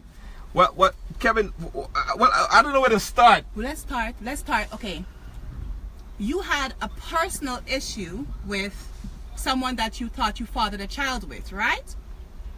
It was stated that she took it to social media, in which you later retaliated. Is that correct or no? I'm not giving details about personalities. I'm not talking about any particular individual. I want us as a people to take this opportunity to see what is before us here. Now, I know Grenadians are not prepared to wake up to hearing that their real biological father is their grandfather, because the man who they thought was their father actually is not. But his father had sex with his mother when he was not home, and this child was led to believe that that's my father. Now, I imagine, because I spoke to an individual, a police officer who is close to the family in question, right? Yes. Only to find out that this individual is still going to say, Kevin Peterkin is this person's child, and he's a deadbeat dad. And in my mind, I'm like, yo, listen to me. Since December, I'm asking you to let's take the easiest way out. Let me just, all right, go to get the affidavit done, and just remove my name so that I'm not legally responsible. I do not want this. Right. So I did all that. Yes. Right? And this police is telling me that these people are still telling the child that Kevin is your father and he's a deadbeat dad, basically. Yes. Until the police had to forcefully now get her to tell the child that Kevin is not your father. And she went and she said, she called the child in his name, Kevin is not your father, and you're not carrying Peterkin anymore. And I envision this 6-year-old walking away from his life, saying to himself with his shoulders hang low and his head facing the ground, and he's saying, he's not my dad, so who is my father? So who am I? Who am I? If he's not my father, that's what I envision. And I'm like, oh my goodness, that's how they do it. I went to the school. I spoke to the principal. Yeah. She said they've never heard about nothing like that. I went back and had a meeting with the counselor. She said she don't know what to do, but she believed I did the right thing by speaking to them so that they could monitor the child to see how he is behaving. They said if I'm going to be involved in his life, I said I would love to, but these people are the same ones that's going around saying Kevin is a batty man and Kevin is a deadbeat dad. Well, I'm thinking to myself, okay, I have to get the globe. So I'm having conversations with my daughter now because she's older. So I'm saying, listen, you get in a telescope because this is what astronauts would want. Children who grow to be astronauts, when they are children, they love looking at the stars. And I realize the child likes looking at the stars. I'm like, okay, great. So I'm planning with my daughter now, right? This is what we're going to do for him. You understand? Right. And I'm seeing this child with his shoulders hang low, saying, so he's not my father, so who is my father and who am I? So, okay. And I was like, oh my God, like, there's nothing more I could do. I need to move on with my life, and I'm sorry. But I want us to take from this that even now as a nation, we all can come together and start to face the truth. Don't attack Babbzy. Don't attack Babbzy because she's cursing and don't like the fact that she's cursing. And we are all hypocrites. We are all hypocrites because we are cursing, but we don't want to curse in public because, the children, the example, and the children are looking at us like, yeah, but mommy, you'll be cursing, so why are you telling us, that's wrong and don't do it? This is the reality, but we don't see how it's affecting the children because we are not there. Yeah. So Kevin, that's my point. So Kevin, hold on, Knajume. I want us to be, Knajume, listen to me. I'm a trained journalist, right? I want us to deal professionally because I approach and deal with everyone with respect. No, we want to deal with you with respect, of course. Give you the time. Thank you very much. Yes. Yes, go ahead, Kevin. Is he there? I'm saying I want us to look at this as a nation. The women are afraid that the men would stand up and say, listen, I want a DNA test.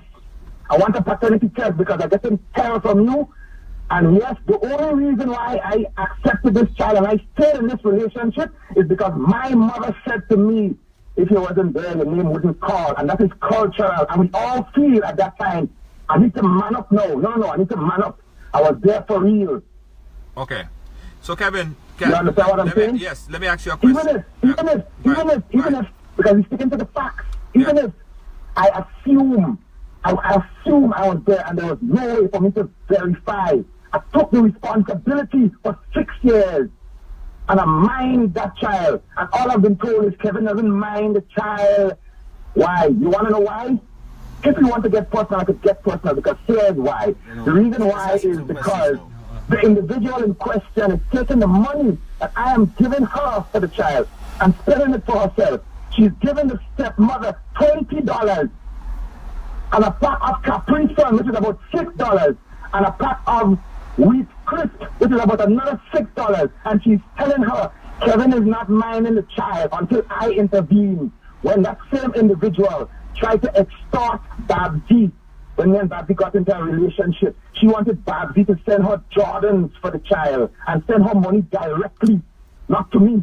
Did you want to know all this? Do we want to know that this is who our people are?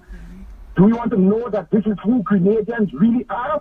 You don't want to wake up to know that the man you don't want to wake up to know that the man you've been cursing as a little boy, the old man that you've been cursing, the old man that you burnt his house, the old man who was looking out for you. You don't want to know that that is your father, the man who you've been terrorizing all your life.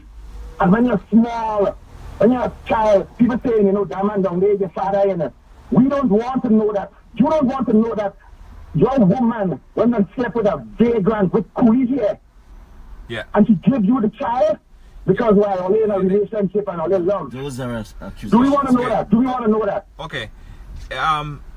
Kevin, again, we really appreciate your time. And I could feel your emotions.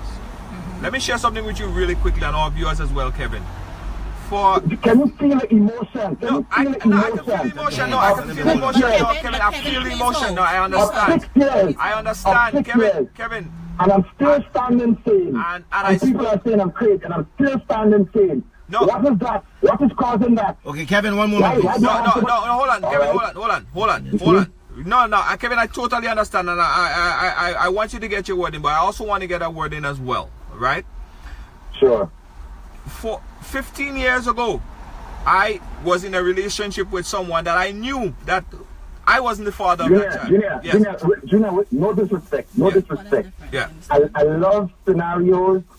I love, hypothetical that's a hypothetical. This is... Hold on. But I want to deal with the truth because your scenario might be relative to you. Right? Your scenario 15 years ago, you might not have been Kevin Peterkin of Digital. Right. You might not have been that 15 years ago. So you might not have been targeted by every woman in Grenada because they think you have money. No. But Kevin, so the situation would have been different for you. Just for a second, please hold up a second because we've given you the platform, we've given you a chance to speak, right? I need to ask you a question. You mentioned that you imagined this kid's hanging his head in shame, like, oh my God, it's not my father, being embarrassed, right? You imagine this, right? Why did you then not sit with him and the mother or just sit with him by yourself and discuss what was happening instead of taking it to social media? Again, I'm just going back based upon what you said. Why did you then not sit with him by yourself? If you and the mother don't agree, maybe with a counsel, anybody else, somebody else, an intervention, right? And sit with that child one-on-one and discuss with him what was happening instead of taking it to social media. And that is what I was trying to ask you when you were speaking. All right, so I understand the question. Yeah, because once you hit social media, you would get those kind of you're gonna get this pushback. So go ahead. Sorry, I missed the part about social media. Say that again. I missed the part about social media. Why take it to social media instead of sitting with the child? Even if the mother should not be present, just one-on-one or with a counselor or any other person, right? Principal, any other person, and speak with that child because you said you imagined that child hanging his head in shame. Yeah, right? And that is something I am a mother. Yes. And as a mother, I could imagine the same thing. So then why did you not do what was responsible at the time and sit with him as his father? Because at that time, that's who he thought was his father. To sit with him and say, this is what transpired, but moving forward, X, Y, and Z. Why did you not do that at the time? I thought about it, right? I thought that, maybe if I pull away and I give this woman an opportunity to deal with her child, I didn't expect that even after she knew that I had to prove that it's not my child, I didn't expect that she was still going to be telling the child that I'm his father, and I didn't expect her to just tell him, Kevin is not your father, and you're not carrying Peterkin anymore. So when that happened, it's like I envisioned the heartbreak because I went on to speak to the counselor, I spoke to the principal, and they said, they don't know, they've never had it. I am the one that didn't want to have any association. I had love from a distance, and that was fine. For me, that's my choice as a man. And I thought that the mother should not have taken it to social media, so maybe that's a question that you should direct to her. But I thought when I see that was the approach, I'm like, you know what, I came to you silently. I went as far as to inquire, okay, what's the easiest way to deal with this? I even threatened to charge and sue for defamation, for fraud, for all the money that I've been spending. I threatened. I'm like, yo, listen, just pay the $52 in legal aid. Just do that. Okay, Kevin. Right. So, Kevin. Right? And then, hold on. So it's like, when I started to put it on social media, I was like, why? I think December, I'm behind you. Nobody knew about this. Why would you put it on social media? Why would you do the child that?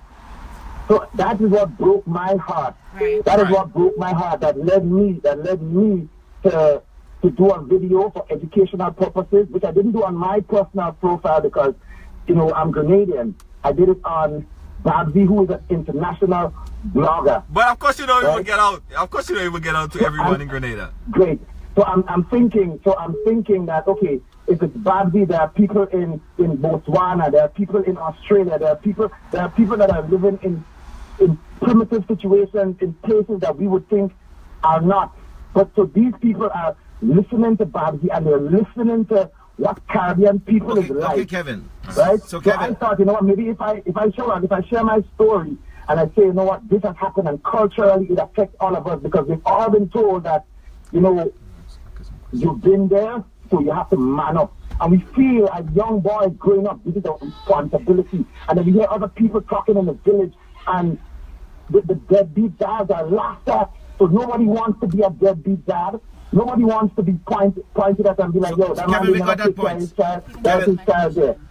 Well, my question was why, even if you waited for the mother to do her part and she did not do her part, why didn't you, as his father, Kevin, then why didn't you, as his father now, take him, sit him down and explain what was going to happen moving forward? Yeah, That's what I'm asking. Right. Yeah. So I have Kevin, 2 daughters, right? right. Hold on. Let me answer that. I have 2 daughters, and my oldest daughter wants to be a lawyer because she loves to read. She got that from me, and she wants to help people because she's listening, and she's like, "But Dad, why this? But this is that." Because she's not thinking the way, and I'm going to say this, the way the slaves were thinking on the plantation or in the field. So whenever anyone tries to get out, the system is not individuals now, it's the system. So they say the male that sticks up that gets hammered down. So whenever anyone tries to leave the plantation, it is the system that clamps them down and prevents them from seeing what else exists besides this 120 square miles. Okay, Kevin. Which is, hold on, the number of Grenadians alive. Kevin, there's something else. Less than 1 million. There are less than 1 million Grenadians alive in 7 billion people. We need to see the world. So okay, Kevin, you guys that are you guys that are in New York right now, right? Yes. And you are basically trying to educate the nation. You're basically trying to say this is the attitude for success. This is the attitude to get out there. But realistically, you are the voice of the oppressor. Because you're telling these people, do not stand up for your rights. You're telling these people... No, wait. We're not saying, hold on. Kevin, hold on. We're not saying, hold on, Kevin, hold on. We are not trying to tell people that. No. We are basically trying to get the story. Here at Ridealong, we say everyone has a story to tell. So the story is, right, that a man went as far as he could to make the process as easy as possible. Yes. A woman who thought that this man's reputation means more to him than the life of her son thought that she was going to put this on public, knowing that I am the person that I am, and I am with the individual that I am with, who is also a celebrity. Right. So she sacrificed her child. So Grenada should be coming down on her. Right. Why would you sacrifice the life of a child for fame because you want to pull down a man who is not your child's father? And we have evidence. Why don't you just admit the fact that you lied on this man because we are with you on that. We are with you on that. Was a suitable father. So what is the question? That is what happened. Yeah. Kevin, we understand that. That is the question. Kevin, we understand. You're saying because of my position, I might, okay, that you is the one with sense, you the one with the education, so maybe you should have been the one to go and sit down and talk to the child and not leave it up to these crab people. No. That is what is real. No, the idea is we just want to know why he had to go to social media, why he had to escalate. Because, Kevin, you would understand that once he hit social media and folks like us and other forms of medium picks it up, it's like you put it out there. So, of course, we're going to pick it up, right? So once you put something out there, you have to expect the repercussion that would come. You had your video, I looked at it today, was viewed 19,000 times, Kevin, and you would expect that what you have done or what you did would have gotten reaction. All right? So what I'm saying is we have to look at the child as a victim. The child is a victim here.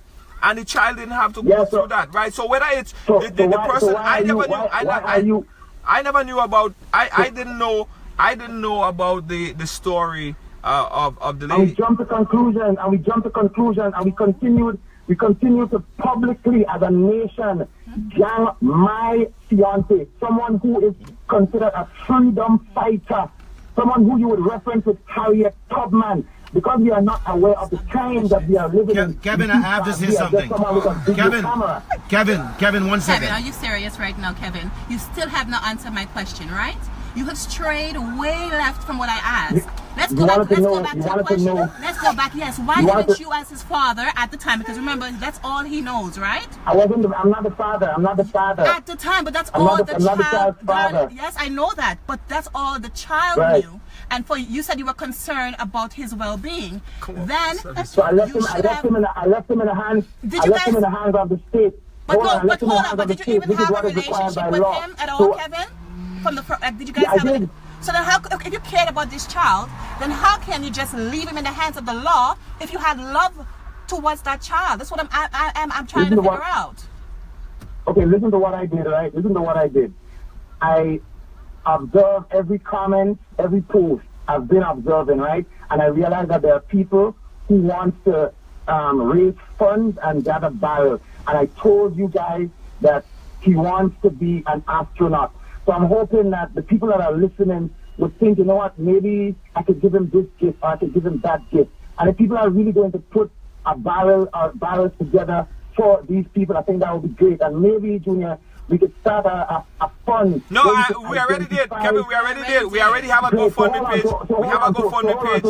So nice, lovely. So here's what. It's already active tonight, right now. So great, lovely. So my life experience is going to cause something nice. So here's what's going to happen now.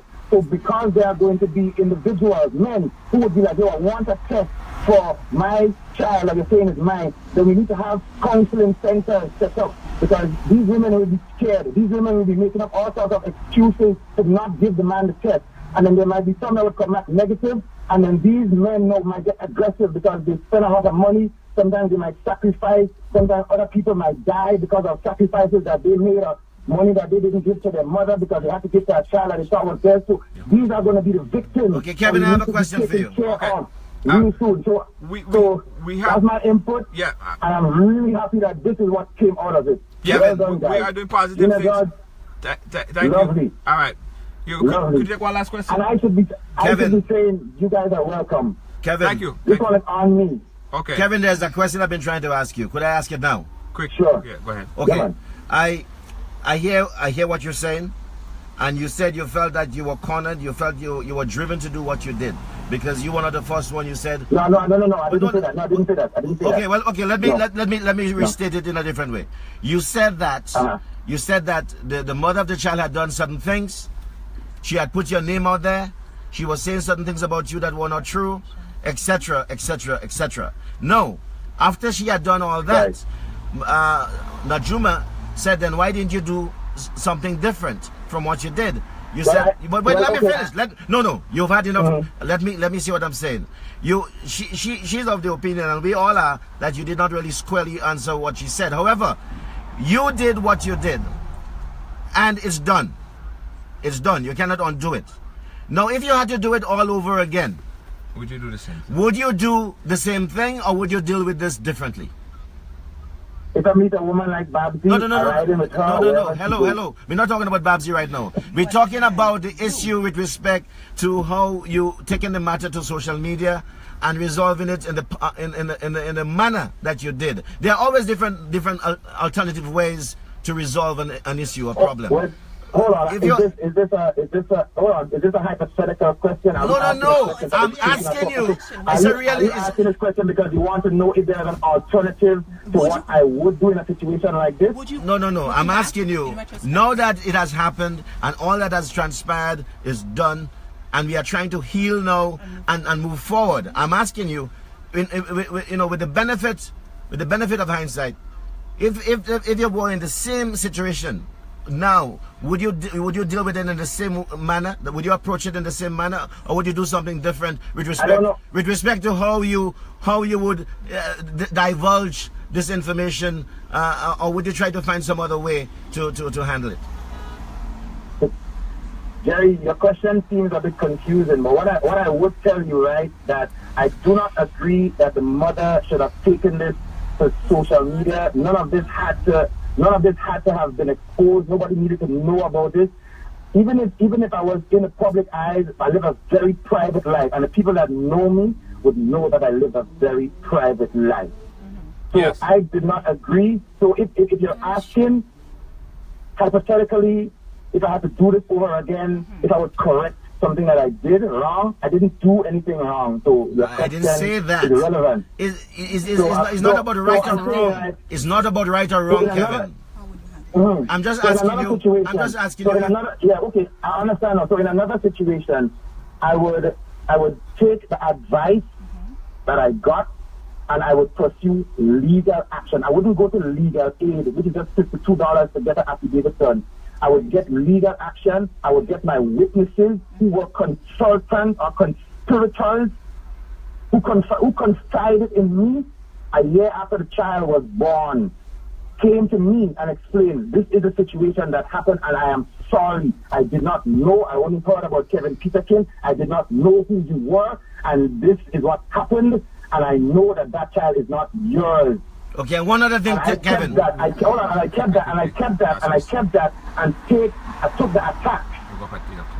So now that we're all seeing what's happening, the fun that you guys are setting up, I gave my advice as to who the victims are going to be, because you don't want to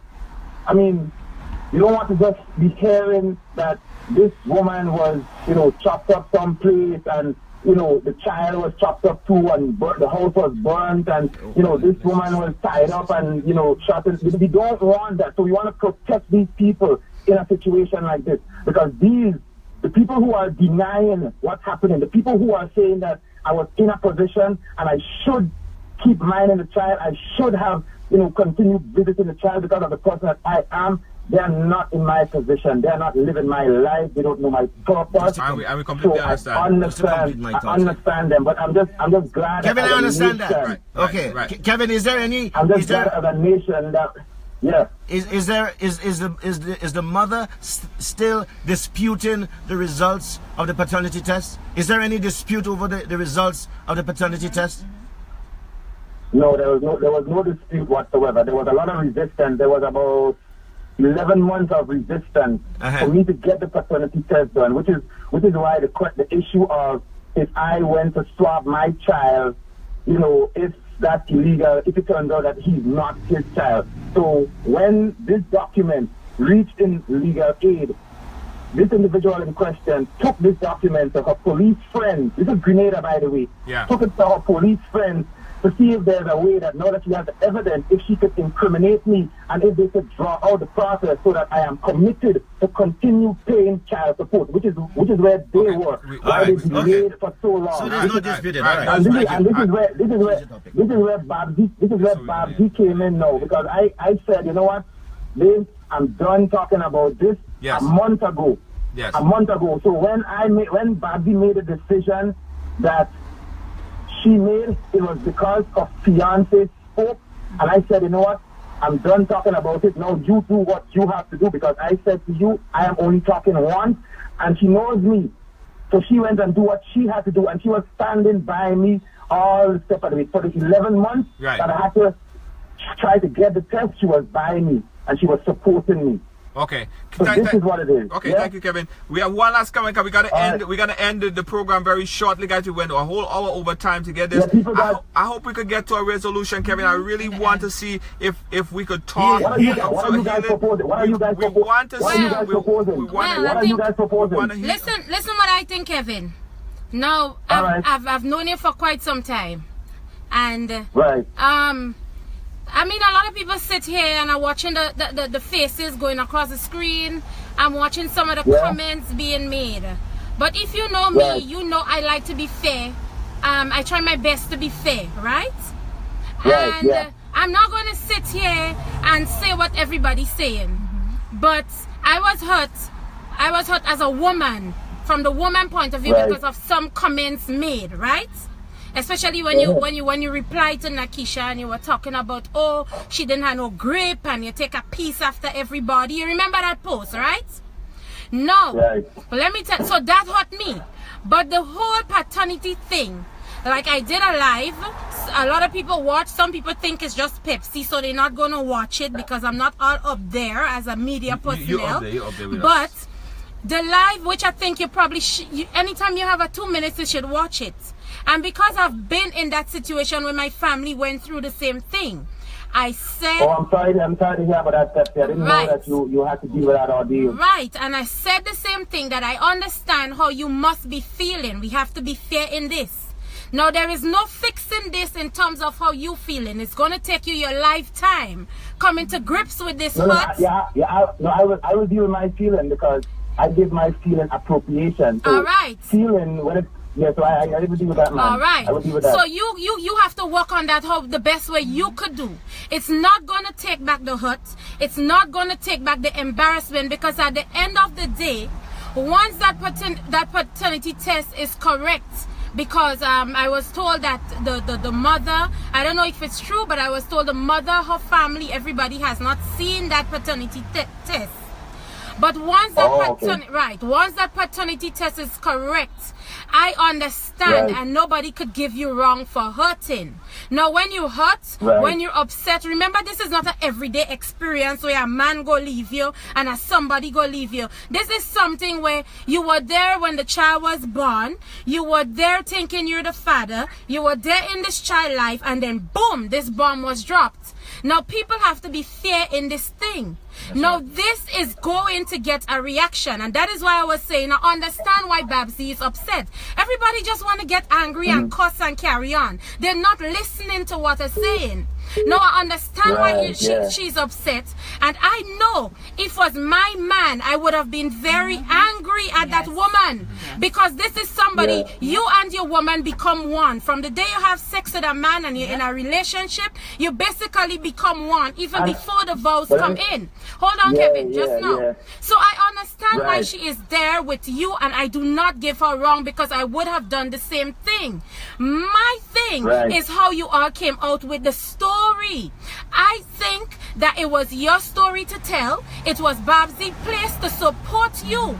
And I think it could have been done without you all just bashing her from a woman point of view. Her features, her lifestyle, and everything. Okay? Yeah, Pepsi, I understand. And same for her, because she said some things about you just the same. But remember, I always speak socially about stuff affecting women and children. That is why I put my big mouth in it, because I was hurt how the way you all handled the situation. Now, I listened to Babbzy, and I could tell that is not no idiot that just come on the street with a camera. I'm not no fool. I know she know where she's coming from. But it's the manner in how you all went about it. Now, when you put it out there, you're going to meet people with different level of interpretation and education. They're going to take all this information and interpret it and come out with their own views based on what they're capable of. And then we had Babbzy getting upset about certain things that was said. So are we making excuses for the ignorant? We are not making excuses. Are we making excuses for the people who don't want to educate themselves? No, but remember. Are we making excuses for the people who want to stay behind? But remember, Kevin. Are we going to try to bring everybody along? Pepsi, I understand what you're saying, right? But let me tell you something. You see, don't feel offended, but this, okay, there are levels, right? Right. And then there's a level when you're with someone, like, there's a unity that transcends individuality. So seeing Babbzy doing what she did, it doesn't mean that she acted on her own. She has her personality, and her personality matches my personality. Now, everyone thinks that I'm a walk in the park because I'm the cool type of guy, and I'm reading the comments, and people are saying, oh, well, clearly we see who's wearing the pants. Why don't we say, listen, we have two strong Caribbean people that's rooting for us, for the under the 1 million Grenadians. Under 1 million, we could be more effective if we understand what it takes to lick that. You can't be spitting in the road in New York just like that. You could get a ticket. But all people need to know that you can't just go and stand up by a telephone post and pee, because you could get arrested. So the person who is telling them that, the person who is telling them these things in humor, as an entertainer, because of her profession, she's using it now to entertain the Caribbean, to educate people. And then we are attacking her, and we are using this blind patriotism, this passive aggressiveness that we have, and we want to cut down Babbzy now. Why? Because everybody's competing for views. Well, we have to look beyond that. Right. So I don't even look beyond that. And you know what's funny? You know what's funny, right? We are on here talking, and like there are people who are listening or who are looking from places like Bangladesh. I remember the story. A woman, she wanted to know what is a Caribbean woman, because she keeps hearing about the West Indies. So she's listening to Babbzy for a couple of months until she got the courage to get out of an abusive relationship from Bangladesh, a place that's like Grenada. And she's living in Spain, the happiest she's ever been, and they are communicating now, because she's so grateful that she found this West Indian woman who Babbzy is describing, and she wants to be like this West Indian woman, because this West Indian woman is a fighter, and she will fight, and we bashing her. Okay. Why are we bashing her? Okay, Kevin. All right, that is something I want to talk about a child. Right. We're gonna talk about it. We killed Malcolm X. Yeah. Kevin, you're straying on Everybody who rose up to fight, we killed them. I understand, Kevin, but about the child, right? Guys. Because that's my only concern here. Hold on. So we don't want to know that we have a voice in the wilderness? Yes, I want to know that. You don't want to know that there's a voice in... Yes, wow. but remember, Kevin, no, Kevin, that is not the point. The point Folks, is we were this touching is a right topic. along. This is right along, and we went way over time. We're talking to Kevin Peterkin. We're gonna go 5 more minutes because we have to, of course, consider the other broadcasts that might be coming in that you guys might be wanting to watch. Let's get last question here from or last statement here from Pepsi, and we're gonna have to close up the program, take 1 or 2 calls really quickly, and we have to shut it off. There's other things happening, and we know you guys have to go as well. Yeah, Kevin. No, I understand what you're saying about Babbzy, but what I'm telling you about the reason we came on the live and about the child involved, right? You said you were there from day one, and you said that you imagined the child hanging his head down or whatever. Yeah, that was hold on. That was 2 days ago. Yeah, right. So you days said about that. Hold Listen. Yeah. I'm asking you because I remember me and you at one point we talked a lot. So it's not a matter of when. So I am not going to sit down here and just act as though like I don't know Kevin and I don't know how he view his views and he's just a dog and a deadbeat and a whatever. You understand? I gotta stop you there. I gotta stop you there. You knew me. Well, okay. Yes, right. So you've evolved, but the point remains, right? You were the father that child knew, all right? No. I was never. No. I use my mind. And I created a position in his life that I thought was appropriate based on the information that I have. Okay. I was never the father. Okay, so you were never the father, but you were the man in his life that he thought was his father. All right? Now, my question, that day when he was born, before all this paternity and all this come on, did you love that child? Did you feel connected to that child? For all the time leading up to the Up to the paternity test, when you found out you are not his father, did you connect with that child? Did you have a bond? Did you love him? That is my question. There was no bond. There was no connection. There were some attempts to bond, and sometimes it became very uncomfortable because it's like, he's cursing, he's using words that my daughter is not using, and she's upset, and I'm like, yo, don't worry about it, man. And it's like, she's finding it difficult because she's not feeling a certain way, and I'm not putting her in the spotlight here, I'm dealing with me. And in my mind, I'm like, what's wrong? What am I doing wrong? And I'm spending more money because I'm encouraged, and he likes this and he likes that, and he wants a tablet and he wants a bicycle, and I'm doing that because I'm, okay, well, I can't get to spend much time because he's uncomfortable. He's telling me about nightmares. He's dreaming about, he's having weird dreams. And whenever he sleeps over by me, I'm like, I don't know. And then at that point in time, that is when I started to investigate for myself. That is when, like, I was being ostracized. I was being pulled aside. So you see, I mean, there's a lot of details that I don't want to go into. So that's what I'm saying, because this made me understand a lot now. Right. That's why I asked that question. Because the way you answered, it made me understand a whole new thing. And that is why I understand how you went about, how you did it, why you made the decisions you made, the stuff you said. I understand now. And this is what people don't get. Everybody is not patterned to operate a certain way. And we have this thing in we head where you're supposed to grow up, be a man, do what's right, get married, grow old and die. But people do not understand everybody is human beings, and they go based on what they think, what they know, what they believe, what they're fighting for, and this is just the harsh reality of it. Yes. I know that you say that, I understand, and that's that. Thank you, Kevin. Thank you, Kevin.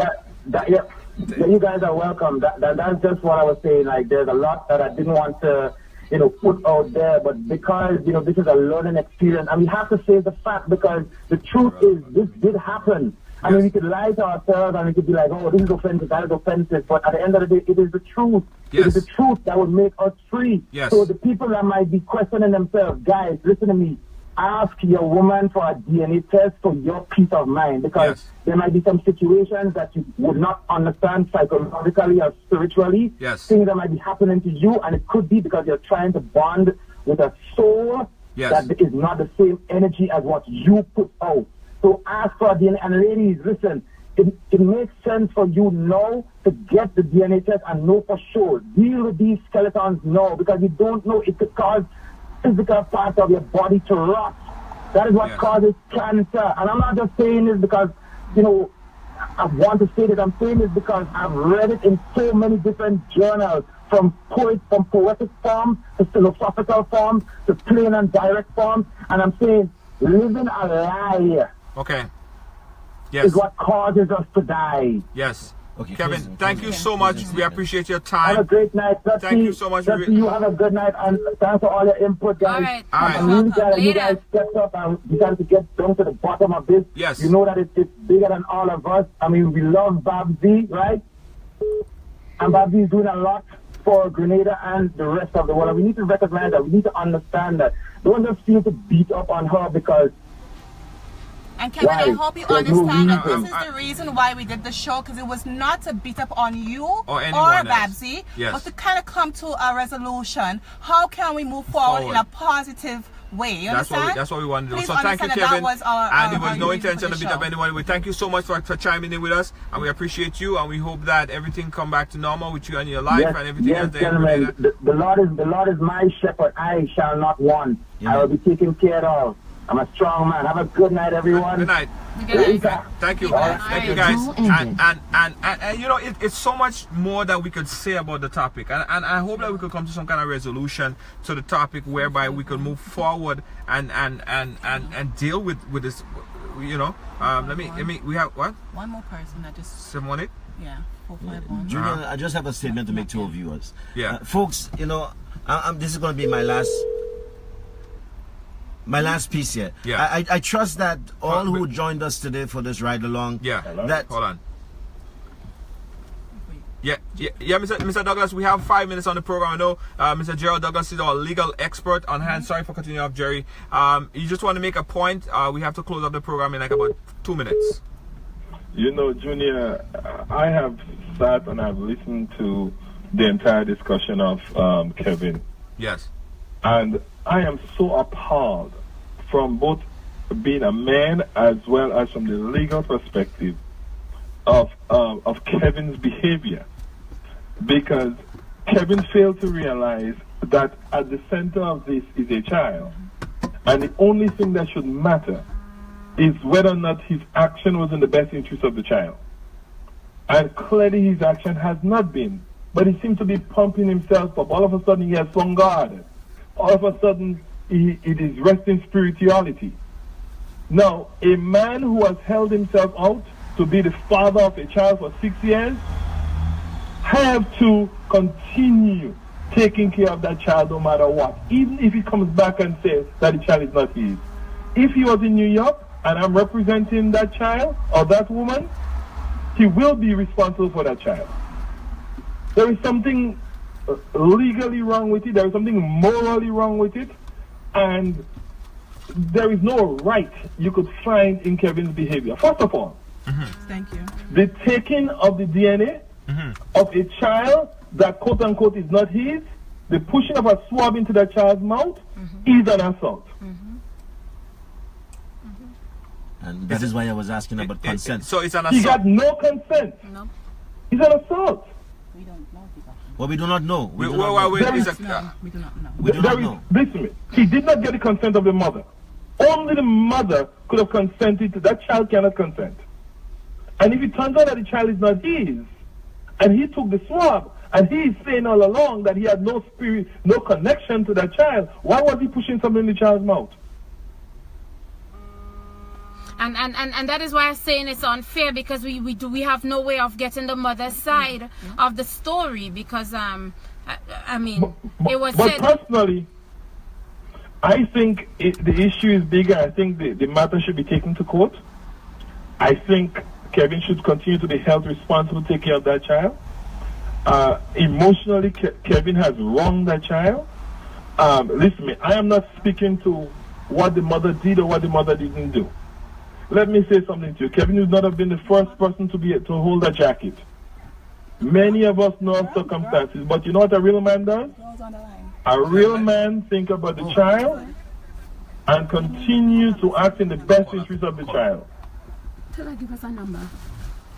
And it's unfortunate, but I don't know if mom is listening. Yes. I don't know who is listening. Well, we have her mom. We have her mom. His mom, the child mom, has just contacted us. This is turning a whole new different waves, up, down, center, side, left, right, and up and down. We have the child's mother who is just calling us in, Gerald. So we will have to cut you off and connect with the mother, because we want to get all sides of this story. Hopefully we could get to the bottom of it. And we thank you for your legal expertise and input. We're gonna contact the mother right now because she just called us and she wants to make an input on the program, guys. Don't go nowhere. We're contacting the mother right now. Mr. Gerald Douglas, thank you so much for your input. We're turning this program upside down, getting all sides of these angles right now. Mr. Douglas, thank you so much. See you on Tuesday. Okay.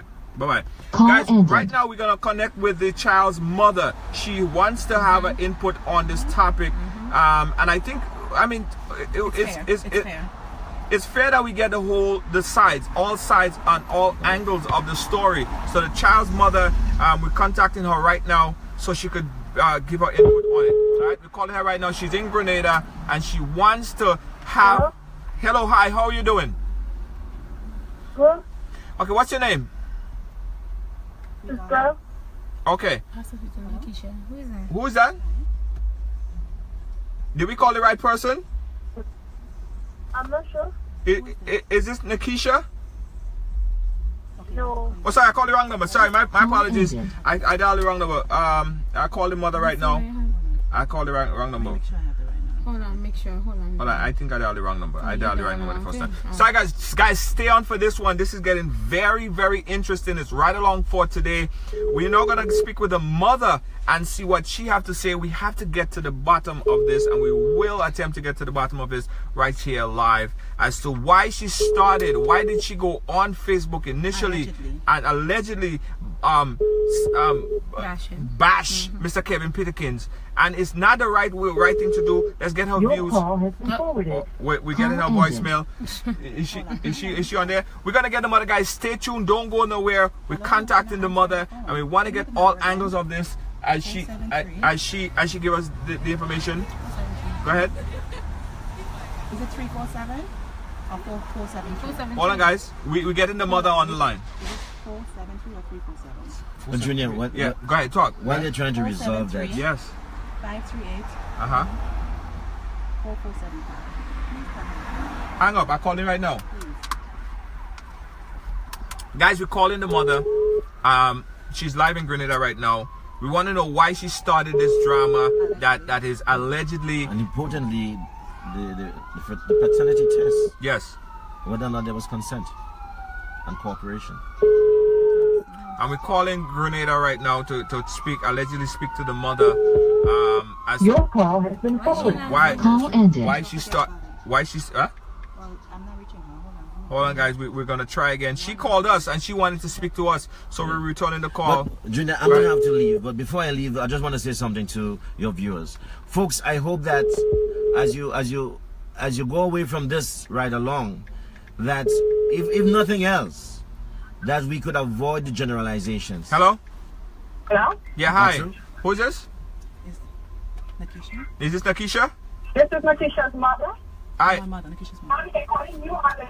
Nakisha's mother? Hello? Yeah, hi. Can I speak to Nakisha? Copy. Yes.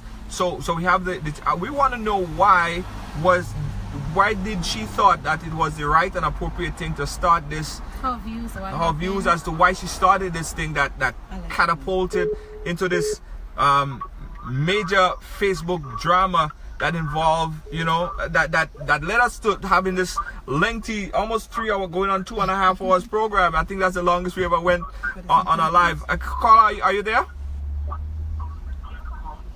They're coming, they're going to get on. Okay, she hung up. We're gonna try again, guys. She called us and she wanted to get on the program. Gerry, I understand that you have to leave. She called us and she wanted to get on the program. You're making this thing. Yeah, don't believe this. Yeah. Let's just wrap up the show. Okay, I just want to hear We'll a take quick her next view time. and get her views on it if possible. We'll take her next time. She called us. Called us.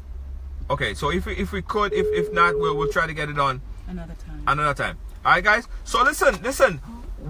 She not answering. She called us. She wanted to share her views, but probably another time we'll try to get on to get a whole story. So we just get all angles of it, guys. Let's wrap up and let's give final thoughts. Yeah, what I was saying is I trust that people wouldn't go away and add to the kind of anxiety, the rhetoric, the accusations, the cursing, the threats and all of that. I hope that this will come to an end. I hope this was a learning moment, and that people would accept it for what it is. Babbzy gave her piece, Kevin gave his piece. We don't have to agree with everything that they said. We could disagree with what they said, and I trust that our viewers wouldn't have negative views about Bajans because of what Babbzy said, because Babbzy speaks for Babbzy. And we are all individuals, and every viewer is an individual, and let's avoid the generalizations and the stereotypes and try to solve issues. And as we say, the child is a victim. I trust that at the end of the day, reason would prevail. Yes. And that the best would be done by the authorities and the adults and the guardians in the life of that child. Yes. And that there will be some understanding and some common ground. And right. I disagree. One thing I must say, I have to say this before I go. Babbzy, quantified her audience, the listenership from Grenada. She said it's a small number. And I prefer to think of an audience in a qualitative way. It's not just about numbers. Numbers matter, yes, but it is also about reaching people with a message and communicating with people, and cultural sensitivity is important. And in the end, she did agree that it is important, and I'm happy that she did do that. Absolutely, guys. What we have done here at Ridealong, the support group of Ridealong, we have created a GoFundMe page. The GoFundMe page will be posted in our Ridealong group. So if you go into become a member right now, join the Ridealong group. We created a GoFundMe page to assist kids. It's support for kids, and we're looking for kids around the Caribbean that are going through the situation where they have no father, have no support. We have done this before individually. Myself as TCN and Amazing Colors have done it before, but this time we want to organize it as a group. So support our GoFundMe page, and all the funds, 100% of the funds, will go towards kids that don't have the support group of the family, of the father or of the mother in the Caribbean, that need school, that need uniforms, and we want to help kids. So you're going to support our GoFundMe page, support the kids of the Caribbean, as we intend to support everyone, because it could happen to you. That is the motto of the program. We hope that we were able to bring some information to you that kind of change your mind about things, or we brought you information that make things a little bit clearer. We went way over time. We know that Groovy Finals is coming in Grenada shortly, so we want you guys to go check that out. And not Groovy Finals, the semi-finals. And we all must be more sensitive. And we all have to be more sensitive to each other. That is the takeaway. Your language. We all need to be. We gotta thank Babbzy for taking the time out for us, Kevin Peterkin for calling in, and everyone for watching, everyone for sharing. Pepsi. Yes, and the reason why I want to say this, because Kevin got a chance to talk, and Babbzy got a chance to talk. We got a chance to talk. Everybody got a chance to post under the live, which I go sit down and read for the next 4 days. I'll read everything, because I know we won't finish now, because we had one of the biggest viewings ever. But for the mother and her family, I think it's only fair to say something, because I mean, this is a sticky situation. It could happen to anybody. You're not the first, you wouldn't be the last. Nobody is saying, oh, we just find you as a hero, and what you did is like, there is you going through you fighting your demons just the same way. You understand me? And I hope everything works out well, because the child is in you guys' care. That is why I want to talk to you all. Okay? You have to find some way. I'm not no professional. I'm about to start school for this. But in the meantime, from my normal knowledge, what I can tell you all is that I have this love for kids, and I always want to look out for kids. What I'm going to tell you all is that put away the anger. Find some way to deal with a child where Babbzy isn't involved, Kevin isn't involved, the public isn't involved, all this drama isn't involved. All is involved is the love that you have for that child. Remember, the child needs you now more than ever, because he's already one parent less. Okay? So somehow you need to sit and talk to him. Don't complicate his mind, and find some way. If you don't know how, ask a professional who is in Grenada. How can we sit with this child and explain in the simplest way that who we thought was daddy is no longer in the picture, but this is who we have, and we love you. That doesn't mean you're different, and whatever, take your time. Don't rush into anything. Don't be bringing all kind of crazy men around him to confuse him. Just take your time and do the best thing for that child. It hurt me so much. I want Junior to wrap up this thing, because all you know are easy to cry. Yeah. So this is what I have to say, and I just hope at the end everything works out where this child could come out something really good. Yes, we're gonna be help somebody to right. Be somebody great. Have everything he needs in life. Material life is not going to cover up for the love lost from having a father, but at least that child is going to be as happy as he could be, as happy as we could make him. I saw someone post. I don't want to extend this any longer than it should, but I saw someone post something there, and if you thought that I came across rash to Nikisha, that was never my intention. I apologize if it came across that way. I have the utmost respect for any parent, mother, or anyone that would any. I mean, I have utmost respect for everyone. So if you thought that I came across rash or brash to the mother, that was never my intention, and I apologize if it came across that way. We thank you guys. Knajume, wrap it up quickly. We got to get out of here. I've said it all. Yes, thank you. Thank you guys. See you guys on Monday. Bye, darling. Thank you so much. It's Ridealong for today. I'm gonna play a song as we always do, and we're even gonna sing All of us is gonna sing. Even Pepsi is gonna sing. What we because singing? what is Ridealong without music? I came from nothing to something. Bye guys. Try so hard to Give us some love. Thank you so much. Thank you so much. I gotta start the car first. It's Ridealong. To make good life. And I know my heart wasn't pure in this life. Nah, I won't strive. Sing the Pepsi. I know the words. But make up Killer same way. Thank you so much guys for watching. Thank you so much. We love you. Join us again. Monday. It's Ridealong. Burning inside it. Only Jah know how much I Wait, I'm going to learn that song now. Fire can blaze when the man them rise. Can't fool me, I'm blazing. Watch me fool them wrong. Cause I'm so I remember amazing colors for carnival. Amazing colors. Big up the Shiloh. Accessories. Show off. Big up, big up, big up. Amazing colors for carnival, Jed. Thank you so much. Thank you, thank you, thank you. Big up, Heather, big up yourself. Alan Service. PD, big up yourself, PD. Didi, Aruna. Aruna. Naya. Yes, Shirley Francis. Shirley Francis. Shirley Jamila. Charlotte Nurse. Amelia. Woo. All them get on us. Where you there? Nice. Big up, big up, big up. Natalie Francis. PD. Charlotte. PD. Gabby. Brenda. Brenda. Melissa. Hedda. Rennie. Tony. Akim.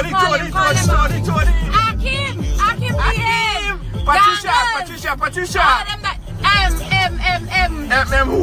King. We'll get blocking. Maya. Patricia, love you, honey. Monday we back. We're back for Spice Mass. Check out Ridealong in Spice Mass. Asha. So amazing. They can't stop me now. Monday we back. Kim Mitchell. Alison. I'm so amazing. Friday. Join the group. Support the GoFundMe page. We work hard today. Knajume, the producer, she keep me on point. Knajume, bye bye everybody. Peace out everybody. Yeah, baby, Love us some peace. Cookie.